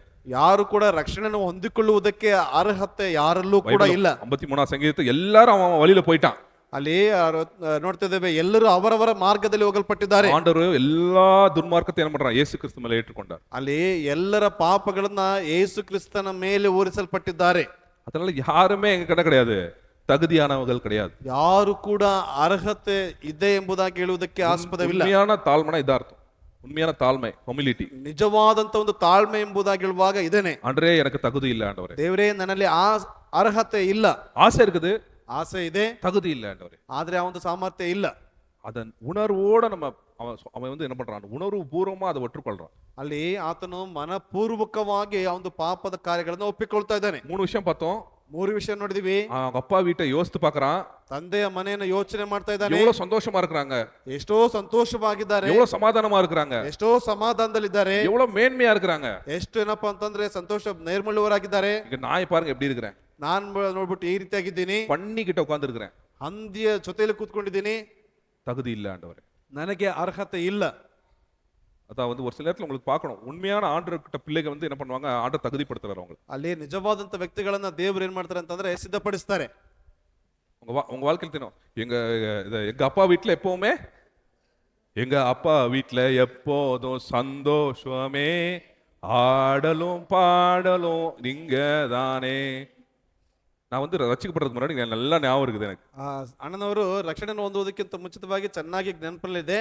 எவ்வளவு ஃப்ரெண்ட்ஸ் இருந்தாலும் சோகமாவே இருப்பேன் எப்பவும். ಎಷ್ಟೇ ಸ್ನೇಹಿತರದ್ದು ಕೂಡ ಏನಪ್ಪಾ ಅಂತಂದ್ರೆ ಬಹಳ ಶೋಕದಲ್ಲಿ ಇರ್ತಾ ಇದ್ದೆ. எதுக்கு அந்த சோகனே தெரியாது, ಯಾಕೆ ಅದು ಎಂಬುದಾಗಿ ಗೊತ್ತೇನೆ ಇರ್ಲಿಲ್ಲ. ஆனா சர்ச்சுக்கு வரும்போது ஒரு சிலரை பார்ப்பேன், ಸಭೆಗೆ ಬರುವಾಗ ಕೆಲವರು ನೋಡ್ತೀನಿ, எப்பவும் சந்தோஷமா தான் இருப்பாங்க, ಯಾವಾಗ್ಲೂ ಸಂತೋಷವಾಗೇ ಇರ್ತಾರೆ, எப்போ சமாதானமா இருப்பாங்க, ಯಾವಾಗ್ಲೂ ಸಮಾಧಾನದಲ್ಲೇ ಇರ್ತಾರೆ, எப்பவும் ஆண்டவர் மகிமைப்படுத்திட்டே இருப்பாங்க. ಯಾವಾಗ್ಲೂ ದೇವರನ್ನ ಮಹಿಮೆ ಪಡಿಸ್ತಾನೆ ಇರ್ತಾರೆ. எப்படி இந்த மாதிரி? ಹೇಗೆ ಇದು? எப்படி ಹೇಗೆ தெரியல, ಗೊತ್ತಿಲ್ಲ. ஏன்னா காது கொடுத்து எதையும் கேட்க மாட்டோம். ಕಿವಿಗೊಟ್ಟು ಯಾವುದನ್ನು ಕೂಡ ಕೇಳಿಸ್ಕೊಳ್ಳುವುದಿಲ್ಲ. எங்க அப்பா எப்பவும் சொல்லுவாங்க, ಅಂಕಲ್ ಅವರು ಯಾವಾಗ್ಲೂ ಹೇಳ್ತಾರೆ, டேய் என்னதான் வீட்டுல சமையல் செஞ்சாலும் வெளியில ஹோட்டல் சாப்பாடு தான்டா உங்களுக்கு பிடிக்குது அப்படிம்பாங்க. ಮನೆಯಲ್ಲಿ ಏನೇ ಅಡಿಗೆ ಮಾಡಿದ್ರು ಕೂಡ ಹೋಟೆಲ್ ಅಲ್ಲಿ ಇರ್ತಕ್ಕಂಥ ಊಟವೇ ಇಷ್ಟ ಆಗ್ತದೆ ನಿಮಗೆ. அப்புறம் என்ன அர்த்தம்? ಅರ್ಥ ಏನು ಅಂದ್ರೆ, நம்ம எவ்வளவுதான் மெசேஜ் கொடுத்தாலும் அதெல்லாம் நீங்க கேட்க மாட்டீங்க. ಎಷ್ಟೇ ಮೆಸೇಜ್ ಅನ್ನ ಕೇಳಿದ್ರು ಕೂಡ ನೀವು ಕೇಳುವುದಿಲ್ಲ. வெளியில போய் யாராவது கொடுத்தா மாத்திரம் கேக்குறீங்க. ಹೊರಗಡೆ ಹೋಗ್ಬಿಟ್ಟು ಯಾರಾದ್ರೂ ಕೇಳಿದ್ರೆ ಮಾತ್ರ ಹೇಳಿದ್ರೆ ಹೇಳ್ತೀರಿ. ஸோ அது மாதிரி ஆனா நம்ம கல்வாரி சப்பல் சபையில பார்த்தது உண்மையான ஒரு சில யாரு, நிறைய பொய் இருக்குது அதெல்லாம் இருக்குது, பட் உண்மையானவர்கள் மேலே என் கண் இருந்துச்சு. ಅಲ್ಲಿ ಅನೇಕ ಸುಳ್ಳುಗಾರರು ಇದ್ದಾರೆ, ಆದ್ರೂ ಕೂಡ ನಿಜವಾದಂತ ಒಂದು ಸಮಾಧಾನ ಇರ್ತಕ್ಕಂಥವ್ರ ಮೇಲೆ ನನ್ನ ಕಣ್ಣುಗಳು ಇತ್ತು. அதை பார்த்துட்டே இருக்கும்போது தான் தெரிஞ்சு, நான் வந்து சும்மா சர்ச்சுக்கு வரேன், என் வாழ்க்கையில சந்தோஷம் சமாதானமே இல்லை அப்படி. ಕೆಲವರನ್ನ ನೋಡುವಂತ ಸಮಯದಲ್ಲಿ ನನಗೆ ಗೊತ್ತಾಯ್ತು, ನಾನು ಸುಮ್ಮನೆ ಸಭೆಗೆ ಬರ್ತಾ ಇದ್ದೇನೆ, ಆದ್ರೆ ಸಮಾಧಾನ ಸಂತೋಷ ಇಲ್ಲ ನನ್ನಲ್ಲಿ. ஆண்டவரே எனக்கு அது வேணும் அப்படின்னு நான் என்னைக்கு ஜெபிச்சனோ அன்னைக்கு தான் என் வாழ்க்கையை மாறிச்சு. ದೇವರೇ ನನಗೆ ಅದು ಬೇಕು ಎಂಬುದಾಗಿ ಯಾವಾಗ ಪ್ರಾರ್ಥಿಸಲ್ಪಟ್ಟಿದ್ದೀನೋ ಆಗ್ಲೇ ನನ್ನ ಜೀವನ ಬದಲಾಯಿತು. இப்போ எப்பவும் எங்க அப்பா வீட்டுல நம்மளும் வந்தாச்சு, எங்க அப்பா வீட்டுல எப்பவும் சந்தோஷம் சமாதானம் தான். ಈಗ ಯಾವಾಗಲೂ ನನ್ನ ತಂದೆಯ ಮನೆಯಲ್ಲಿ ಯಾವಾಗಲೂ ಸಂತೋಷ ಸಮಾಧಾನವೇ ಎಂಬುದಾಗಿ. உங்க வாழ்க்கையில நீங்க துக்கத்திலேயே இருக்கிறீங்களா எப்பவும்? ನಿಮ್ಮ ಚಿತ್ತದಲ್ಲಿ ನೀವು ದುಃಖದಲ್ಲೇ ಇದ್ದೀರಾ? நான் 20 வயசுல இருந்த மாதிரி இருக்கிறீங்க நீங்க அப்பனா? ಹಾಗಾದ್ರೆ ನೀವು ಅಣ್ಣನವರು ಇರುವಂತ 20ನೇ ವಯಸ್ಸಿನಲ್ಲಿ ಇದ್ದಂತ ರೀತಿಯಲ್ಲಿ ಇದ್ದೀರಿ. எதையோ தொலைச்ச மாதிரியே இருக்கிறீங்களா எப்பவும்? ಏನನ್ನಾದ್ರೂ ಕಳೆದುಕೊಳ್ಳುವಂತ ರೀತಿಯಲ್ಲಿ ನೀವು ಇದ್ದೀರಾ?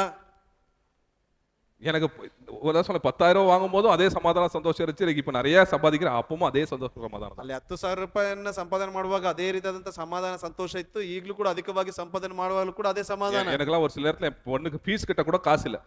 ಕೆಲವು ಸಮಯದಲ್ಲಿ ಶಾಲೆ ಫೀಸ್ ಅನ್ನು ಕಟ್ಟುವುದಕ್ಕೂ ಕೂಡ ಹಣವಿರಲಿಲ್ಲ. ஆனா வந்து சமாதானம் சந்தோஷம் இருந்துச்சு. ಆದ್ರೆ ಸಂತೋಷ ಸಮಾಧಾನ ಇತ್ತು. சரி, கடைசி நான் சொல்லி முடிச்சிடறேன், டைம் ஆயிடுச்சு. ಕೊನೆಗೆ ಹೇಳಿ ಮುಗಿಸ್ತೀನಿ. பாருங்க அவன் என்ன பண்றான் அடுத்தது. ನೆಕ್ಸ್ಟ್ பாருங்க அவங்க எடுத்து என்ன பண்றான் பாருங்க, அந்த வசனத்தை படிங்க. டைம் ஆயிடுச்சு, சீக்கிரம் முடிக்கணும். நான் எழுந்து புறப்பட்டு ஆ. தன் தகப்பனிடத்தில் வந்தான். அவன் தூரத்தில் வரும்போதே அவனுடைய தகப்பன் அவனை கண்டு மனதுருகி ஓடி அவன் களத்தை கட்டிக்கொண்டு அவனை முத்தம் செய்தான். குமாரன் தகப்பனை நோக்கி, தகப்பனே, பரத்துக்கு விரோதமாகவும் உமக்கு முன்பாகவும் பாவம் செய்தேன். பாருங்க என்ன பண்றாரு, அவங்க அப்பா வெயிட் பண்ணிட்டே இருக்கிறார் உட்காந்து. ಅಲ್ಲಿ ತಂದೆ ಕೂತು ಕಾಯ್ತಾನೆ ಇದ್ದಾರೆ. தூரத்துல பார்த்துட்டே இருக்கிறார். ದೂರದಿಂದ ನೋಡ್ತಾನೆ ಇದ್ದಾರೆ. பையன் வருவானா யோசிச்சிட்டே இருக்கிறார். ಮಗ ಬರ್ತಾನಾ ಎಂಬುದಾಗಿ ನೋಡ್ತಾನೆ ಇದ್ದಾರೆ. ஒரு இடத்துல ஒரு அந்த என்ன பண்ண ஒரு சைடுல அவர் தான் அனுப்புனாரு போனி. ಒಂದು ಭಾಗದಲ್ಲಿ ಹೋಗು ಎಂಬುದಾಗಿ ಅವರೇ ಕಳಿಸಿದ್ದಾರೆ. ஆனா என்னைக்கு அவன் வீட்டு போனானோ அன்னில இருந்து யாரோட யோசனை அவருக்கு, அவனோட யோசனையில தான் இருக்கிறார். ಅಲ್ಲಿ ಯಾವಾಗ ಮನೆಯಿಂದ ಹೊರಟು ಹೋದ್ನೋ ಅವಾಗ ಆತನ ಆಲೋಚನೆ ಎಲ್ಲ ಮಗನೇ ಇದ್ದಾನೆ. தூரத்துல பார்த்துட்டே இருக்கிறார், விண்டோ ஜன்னல் திறந்து வச்சுட்டு. ದೂರದಿಂದ ನೋಡ್ತಾನೆ ಇದ್ದಾರೆ, ಒಂದು ಕಿಟಕಿಯನ್ನು ತೆಗೆಯಲ್ಪಟ್ಟವನಾಗಿ ஓடி போறாரு. ಓಡಿ ಹೋಗ್ತಾ ಇದ್ದಾನೆ. அதான் பாருங்க, ஆண்டவர் வந்து எப்பவும் தேடு வரும். ದೇವ್ರು ಯಾವಾಗ್ಲೂ ಹುಡುಕುವಂತವನಾಗಿರ್ತಾನೆ. நீங்க சொல்லுவீங்க ஆண்டவர் மேல குறை சொல்லலாம், இல்ல ஜனங்க மேல குறை சொல்லலாம், என்ன வேணா பழிப்படுத்திக்கிட்டே இருக்கலாம். ஆண்டவர் உங்களை தேடிக்கிட்டே இருப்பார் கடைசி வரைக்கும். ದೇವರ ಮೇಲೆ ನೀವು ಕೊರತೆಗಳನ್ನ ಏನಾದ್ರೂ ಒಂದು ಹೇಳ್ತಾನೆ ಇರ್ಬೋದು, ಆದ್ರೆ ದೇವ್ರು ನಿಮ್ಮನ್ನು ಹುಡುಕ್ತಾನೆ ಇರ್ತಾರೆ. எனக்கு இந்த பாட்டுல வந்து ஒரு இது வரும், தாய் போல தேற்றின்னு ஒரு சாங் வரும் பார்த்தீங்களா. அதில் வந்து ஒரு கவி வந்து இப்படி வரும், நிழல் போல என் வாழ்ந்தவரே விலகாமல் துணை நின்று காப்பவரே, நிழல் போல என் வாழ்வில் வருபவரே, விலகாமல் துணை நின்று காப்பவரே, நீர் போதும் என் வாழ்விலே, என் இயேசையா நீர் போகும் என் வாழ்விலே. நிழல் பாத்தீங்கன்னா நம்ம கூடயே வரும். நிழல் பாருங்க, அப்படியே வந்துட்டே இருக்கும், கூடயே வரும். ಅಲ್ಲಿ ನೆರಳನ್ನ ಗಮನಿಸಿದ್ರೆ ಅದ್ರ ಜೊತೆಲೇ ಬರ್ತದೆ. அதே மாதிரி ஆண்டவர் நிழல் எப்பவும் உங்க கூடயே வந்துட்டே தான் இருக்கும். ದೇವರ ನೆರಳು ಯಾವಾಗಲೂ ನಿಮ್ಮ ಜೊತೆಲೇ ಬರ್ತದೆ. நீங்க கண்ணு அங்கங்கெல்லாம் போகும்போது ஆண்டவர் சொல்றாரு, டேய் அவன் கூடயே தான் இருக்கிறேன் நானு. ನಿಮ್ಮ ಕಣ್ಣುಗಳು ಬೇರೆ ಕಡೆ ಹೋಗುವಾಗ ಅದು ಹೇಳ್ತದೆ, ನನ್ನ ಜೊತೆಲೇ ಇದ್ದೇನೆ ಎಂಬುದಾಗಿ. நீ எங்கேயா இருக்கிறியோ அங்கதான் உன்னை வச்சிருக்கிறேன். ನೀನು ಎಲ್ಲಿಟ್ಟಿದ್ದೀರೋ ಅಲ್ಲೇ ನಾನು ಇಡಲ್ಪಟ್ಟಿದ್ದೇನೆ. சந்தோஷமா இரு, கற்றுக்கோ. ಸಂತೋಷವಾಗಿರುವಂತದನ್ನ ಕಲ್ತ್ಕೋ. நான் உன் கூட இருக்கிறேன். ನಾನು ನಿನ್ನ ಜೊತೆಯಲ್ಲಿದ್ದೇನೆ. விலகாமல் பாதுகாத்துக் கொள்றேன். ನಿನ್ನನ್ನ ಕೈ ಬಿಡದೆ ಕಾಪಾಡಿಕೊಳ್ತೇನೆ. ஆனா அந்த கெட்ட குமாரன் மாதிரி ஓடி போனா இதே கதை தான் நம்மளுக்கு. ಅಲ್ಲಿ ಕೆಟ್ಟ ಕುಮಾರನ ರೀತಿಯಲ್ಲಿ ಓಡಿ ಹೋದ್ರೆ ಇದೇ ಕಥೆನೇ ನಮಗೆ. ஆனா இன்னைக்கு யாராவது நீங்க ஓடி போயிருந்தீங்கன்னா, ಯಾರಾದ್ರೂ ನೀವು ಈ ರೀತಿಯಾಗಿ ಓಡಿ ಹೋಗಿದ್ದೀರಿ ಅಂದ್ರೆ நீங்க வரலாம், நீங்க ஆண்டவர் கிட்ட. ದೇವರ ಸಮ್ಮುಖದಲ್ಲಿ ಬರ್ರಿ. ஏன்னா யார் தேடிட்டு இருக்கா அவங்கள? ಯಾರು ನಿಮ್ಮನ್ನು ಹುಡುಕ್ತಾ ಇದ್ದಾರೆ? ஆண்டவர் தேடிட்டு இருக்காரு. ದೇವರು ನಿಮ್ಮನ್ನು ಹುಡುಕ್ತಾ ಇದ್ದಾರೆ. இன்னைக்கு நிறைய பேர்கிட்ட நான் கேட்கும்போது, பிரதர் நீங்க ஆண்டவர் தேடலாமேனா, ஐயோ பிரதர் அந்த பாவம் இருக்குது இந்த பாவம் இருக்குது. அவனும் அழுக்காதான் இருந்தான், அப்படியே அழுக்கா ஓடி வந்துட்டான்ல. ಅಲ್ಲಿ ಅನೇಕರನ್ನ ದೇವರ ಸಹೋದರನೇ ದೇವರನ್ನು ಹುಡುಕ್ತಾ ಇದ್ದಾರೆ ಅಂತಂದ್ರೆ ನನ್ನಲ್ಲಿ ಆ ಪಾಪ ಇದೆ ಈ ಪಾಪ ಎಂಬುದಾಗಿ ಆದ್ರೆ அதை விட்டுட்டு நான் வரேன் பிரதர் அம்மா, ಅದನ್ನ ಬಿಟ್ಬಿಟ್ಟು ಬರ್ತೀನಿ ಸಹೋದರ ಎಂಬುದಾಗಿ ಹೇಳ್ತಾರೆ. இப்ப அந்த பண்ணி மேய்ச்சிட்டு இருக்கும்போது, இல்ல நான் புது ட்ரெஸ் போட்டு தான் எங்க அப்பா வீட்டுக்கு போனோம் அப்படின்னு நினைச்சா வந்திருக்க முடியுமா, வந்திருக்க முடியாதா? ಅಲ್ಲಿ ಆ ಒಂದು ಹಂದಿ ಮೇಯಿಸುವಂತ ಸ್ಥಳದಲ್ಲಿ ಇದ್ದಂತ ಅವನು ನಾನು ಹೊಸ ಬಟ್ಟೆನ ಹಾಕೊಂಡು ಹೋಗ್ಬೇಕು ಎಂಬುದಾಗಿ ಅಂದ್ಕೊಂಡಿದ್ರೆ ಅವತ್ತು ಬರೋದಕ್ಕೆ ಆಗ್ತತಾ ಇಲ್ವಾ? அப்படியே பசியில செத்து போயிருப்பாங்க. ಅದೇ ರೀತಿಯಾಗಿ ಹಸಿವಿನಿಂದ ಆತನು ಮರಣವನ್ನು ಹೊಂದಿದ್ದ. கம் ஜஸ்ட் ஆஸ் யூ ஆர்னு சொல்லுவோம். அப்படின்னா எப்படி நீங்க இருக்கணும் அப்படியே வாங்க ஆண்டவர் கிட்ட. ಯಾವ ಸ್ಥಿತಿಯಲ್ಲಿದ್ದೀರೋ ಅದೇ ಸ್ಥಿತಿಯಲ್ಲಿ ದೇವರ ಸಮ್ಮುಖದಲ್ಲಿ ಬರ್ರಿ. பாவத்துல இருக்கீங்களா, அந்த பாவத்துல இருந்து என்ன பண்ணுவோம், உடனோன்னு ஒரு ஆசையோட ஆண்டவர் கிட்ட வாங்க. ಪಾಪದಲ್ಲಿದ್ದೀರಾ, ಒಂದು ಪಾಪನ ಬಿಡ್ಬೇಕು ಎಂಬತಕ್ಕಂತ ಅದೇ ಪರಿಸ್ಥಿತಿಯಲ್ಲಿ ನೀವು ಬರಲ್ಪಡ್ರಿ. ஏன்னா ஆண்டவர் உங்களை தேடிட்டே இருக்கிறார். ಯಾಕೆಂದ್ರೆ ದೇವರು ನಿಮ್ಮನ್ನು ಹುಡುಕ್ತಾನೆ ಇದ್ದಾರೆ. நிழல் போல அவங்க பின்னாடியே வந்துட்டே இருக்கிறார். ನೆರಳಿನ ರೀತಿಯಲ್ಲಿ ನಿಮ್ಮ ಜೊತೆಯಲ್ಲೇ ಬರ್ತಾ ಇದ್ದಾನೆ. நீங்க வந்தீங்கன்னா அவர் என்ன பண்ணுவாரு, உங்களை திருப்பியும் சொந்தமா மகனா ஏற்றுக்கொள்வார். ನೀವು ಬಂದ್ರೆ ನೀವು ಸ್ವತಃ ಮತ್ತೆ ಮಗನಾಗಿ ನಿಮ್ಮನ್ನು ಆತನು ಅಂಗೀಕರಿಸಿಕೊಳ್ಳಲ್ಪಡ್ತಾನೆ. மகன் என்ற ஒரு அங்கீகாரத்தை உங்களுக்கு திருப்பியும் கொடுப்பார். ಮಗನು ಎಂಬತಕ್ಕಂತ ಒಂದು ಪುತ್ರ ಸ್ವೀಕಾರ ಭಾಗ್ಯವನ್ನು ಆತನು ಕೊಡುವಂತವನಾಗಿರ್ತಾನೆ. அதுக்கப்புறம் நீங்க தலையை தூக்கி நடக்கலாம். ಅದಾದ ನಂತರದಲ್ಲಿ ನೀವು ತಲೆ ಎತ್ತಿ ನೀವು ನಡೆಯಲ್ಪಡಬಹುದು. உலகத்துல எது இல்லாலும் பரவாயில்ல, நீங்க என்ன பண்ணலாம், தலையை தூக்கி ஒரு ஒரு சந்தோஷமா சமாதானமா நீங்க நடக்கலாம். ಈ ಲೋಕದಲ್ಲಿ ಏನು ಇಲ್ಲ ಅಂತಂದ್ರೂ ಕೂಡ ಈ ಲೋಕದಲ್ಲಿ ತಲೆ ಎತ್ತಿ ನಡೆಯುವುದಕ್ಕೆ ದೇವರು ಬೇಕಾದಂತ ಸಂತೋಷ ಸಮಾಧಾನವನ್ನು ಕೊಡ್ತಾನೆ. சோ நம்ம ஜெபிக்கலாம். இந்த நேரத்துல ನಾವು ಪ್ರಾರ್ಥನೆ ಮಾಡಿಕೊಳ್ಳೋಣ. இந்த நேரத்துல நீங்க கண்களை மூடுங்க, ஜெபம் பண்ணுங்க. ಈ ಸಮಯದಲ್ಲಿ ನೀವು ಕಣ್ಣುಗಳನ್ನು ಮುಚ್ಚಿಕೊಂಡು ಪ್ರಾರ್ಥನೆಯನ್ನು ಮಾಡ್ರಿ. இங்க ஒருத்தர்கிட்ட ஆண்டவர் பேசியிருப்பாரு இன்னைக்கு. ಒಬ್ಬರ ಜೊತೆಯಲ್ಲಿ ದೇವರು ಮಾತನಾಡಿರ್ತಾರೆ. ஆண்டவர் உங்களுக்கு வந்து நிழல் போல அவங்களை சுத்தி வந்துட்டே இருக்கிறார். ದೇವರು ನೆರಳಿನ ರೀತಿಯಲ್ಲಿ ನಿಮ್ಮ ಸುತ್ತಲೂ ಬರ್ತಾನೆ ಇದ್ದಾನೆ. ஆனா நிறைய நேரத்துல ஆண்டவர் தேடாம போயிட்டு இருக்கோம். ಅನೇಕ ಸಂದರ್ಭದಲ್ಲಿ ದೇವರನ್ನ ಹುಡುಕದೆ ಹೋಗ್ತಾ ಇದ್ದೀರಿ. நீங்க யாராவது இந்த கெட்ட குமாரன் போல உங்க வாழ்க்கை இருந்துச்சுன்னா, ಯಾರಾದ್ರೂ ಕೆಟ್ಟ ಮಗನ ರೀತಿಯಲ್ಲಿ ನಿಮ್ಮ ಜೀವಿತದಲ್ಲಿ ಇದ್ದೀರಿ ಅಂದ್ರೆ ஆண்டவர் கிட்ட தேடி வாங்க. ದೇವರನ್ನ ಹುಡುಕೊಂಡು ಬನ್ರಿ. ஆண்டவரே என்னை ஏற்றுக்கொள்ளுங்க ஆண்டவரே. ದೇವರೇ ನನ್ನನ್ನು ಅಂಗೀಕರಿಸಿಕೊಳ್ಳ್ರಿ. உங்களுக்கு விரோதமா பாவம் பண்ணிட்டேன். ನಿನಗೆ ವಿರುದ್ಧವಾಗಿ ಪಾಪ ಮಾಡಿದ್ದೇನೆ. உங்களோட பிள்ளைங்களை விரோதமா பாவம் பண்ணிட்டேன். ನಿನ್ನ ಮಕ್ಕಳಿಗೆ ವಿರುದ್ಧವಾಗಿ ಪಾಪ ಮಾಡಿದ್ದೇನೆ. என்னை ஏற்றுக்கொள்ளுங்க ஆண்டவரே. ನನ್ನನ್ನು ಅಂಗೀಕರಿಸಿಕೊಳ್ಳ್ರಿ. உங்க ரத்தத்தால கழுவி சுத்தம் பண்ணுங்க. ನಿನ್ನ ರಕ್ತದಿಂದ ನನ್ನನ್ನು ತೊಳೆಯಲ್ಪಡ್ರಿ. என்ன உங்க பையனை ஏற்றுக்கொள்ளுங்க. ನನ್ನನ್ನು ಮಗನಾಗಿ ಅಂಗೀಕರಿಸಿಕೊಳ್ಳ್ರಿ. நான் உங்களுக்காக ஊழியம் செய்றேன் ஆண்டவரே. ನಿಮಗಾಗಿ ಸೇವೆ ಮಾಡ್ತೀನಿ ದೇವ್ರೇ. ஏன்னா உங்க போல ஆண்டவரே எனக்கு பாசம் காட்ட யாருமே இல்ல. ನಿನ್ನ ರೀತಿಯಲ್ಲಿ ಪ್ರೀತಿ ತೋರಿಸುವುದಕ್ಕೆ ಯಾರೂ ಇಲ್ಲ ದೇವ್ರೇ. தாய் போல பாசம், தந்தை போல நேசம், ஒரு தோழன் போல புரிந்து கொண்ட என் இயேசையா. தாய் போல பாசம், தந்தை போல நேசம், ஒரு தோழன் போல புரிந்து கொண்ட என் இயேசையா. உம்மை போல புரிந்து கொள்ள யாரும் இல்லையே, உம்மை போல அரவணைக்க யாரும் இல்லையே, உம்மை போல புரிந்து கொள்ள யாரும் இல்லையே, உம்மை போல அரவணைக்க யாரும் இல்லையே. நீர் போது என் வாழ்விலே இயேசையா, நீர் போதும் என் வாழ்விலே. தாய் போல தேற்றி, தந்தை போல ஆற்றி, ஒரு தோள் மேல சுமந்திடு என் இயேசையா.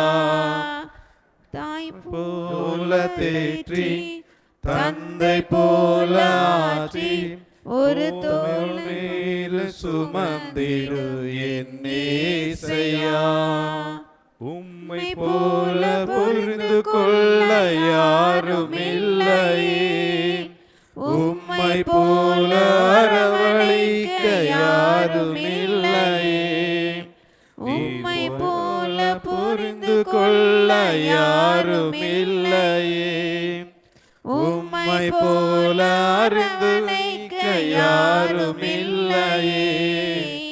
நீ போதும் என் வாழ்விலே இயேசையா, நீர் போதும் என் வாழ்விலே. நேரத்தில் நீங்க ஆண்டவரை தேடி வாங்க. ಈ ಸಮಯದಲ್ಲಿ ದೇವರು ನೋಡಿಕೊಂಡು ಬನ್ರಿ. நீங்க சின்ன பசங்களா இருந்தாலும் சரி, ನೀವು ಚಿಕ್ಕ ಮಕ್ಕಳಾಗಿದ್ರು ಸರಿ, உங்களுக்கு வயசா இருந்தாலும் சரி, ವಯಸ್ಸಾಗಿದ್ರು ಸರಿ, உங்க வாழ்க்கையில இந்த வெறுமை காலப்பட்டா இன்னைக்கு நீங்க வந்து ஆண்டுகிட்ட வாங்க. ನಿಮ್ಮ ಜೀವನದಲ್ಲಿ ಶೂನ್ಯತೆ ಕಾಣ್ತಾ ಇದ್ರೆ ನೀವು ಇವತ್ತೇ ದೇವರ ಸಮ್ಮುಖದಲ್ಲಿ ಬನ್ರಿ. ஆண்டவர் உங்களுக்கு அந்த சந்தோஷ சமாதானத்தை கொடுப்பார். ದೇವರ ಸಂತೋಷ ಸಮಾಧಾನವನ್ನು ಕೊಡ್ತಾರೆ. இந்த உலகம் கொடுக்க முடியாத ஒரு சமாதானத்தை ஆண்டவர் கொடுப்பார். ಲೋಕವು ಕೊಡಿರತಕ್ಕಂತ ಸಮಾಧಾನವನ್ನು ದೇವರು ಕೊಡ್ತಾರೆ. ஆண்டவருக்குள்ள எப்பவும் மகிழ்ச்சியா இருப்பீங்க. ದೇವರಲ್ಲಿ ಯಾವಾಗಲೂ ಸಂತೋಷವುಳ್ಳವರಾಗಿರ್ತೀರಿ. ஆனா அந்த உணர்வோட நீங்க ஆண்டவர்கிட்ட கேளுங்க. ಆ ಮನೋಭಾವನೆಯಿಂದ ದೇವರಲ್ಲಿ ಕೇಳಿಕೊಳ್ಳ್ರಿ. நீங்க கேட்டுட்டே இருங்க இந்த நாள் முழுதும். ಈ ದಿವಸ ಪೂರ್ತಿ ನೀವು ಕೇಳ್ತಾನೆ ಇರ್ರಿ. ஆண்டவர் உங்களை ஏற்றுக்கொள்வார். ದೇವರು ನಿಮ್ಮನ್ನು ಅಂಗೀಕರಿಸಿಕೊಳ್ತಾರೆ. ಪ್ರಾರ್ಥನೆ ಮಾಡಿ. தகப்பனே, ஆண்டவரே, இந்த காலை வேளையிலும் உங்களுடைய பிரசன்னத்துக்காக நன்றி. நாங்கள் ஆண்டவரே உணர்வுள்ள பிள்ளைகளாக, ஆண்டவரே உங்களுடைய பின்பற்ற பிள்ளைகளாக, தகுதியற்ற பிள்ளைகளை தகுதியாக நீ மாத்துகிறீர் ஆண்டவரே. அதுக்காக நன்றி. இங்க இருக்கிற ஆண்டவரே ஒரு சில பிள்ளைகளை கையில ஒப்பு கொடுக்குறேன். அவங்க ஆண்டவரே மனம் திரும்பி உங்க ராஜ்யத்துக்குள்ள வரத்துக்கு தான் கிருபிச்சு ஆசீர்வதிங்க. இயேசு கிறிஸ்து நாமத்தில் கேட்கிறேன்னு சொல்ல தகப்பனே. ஆமென்.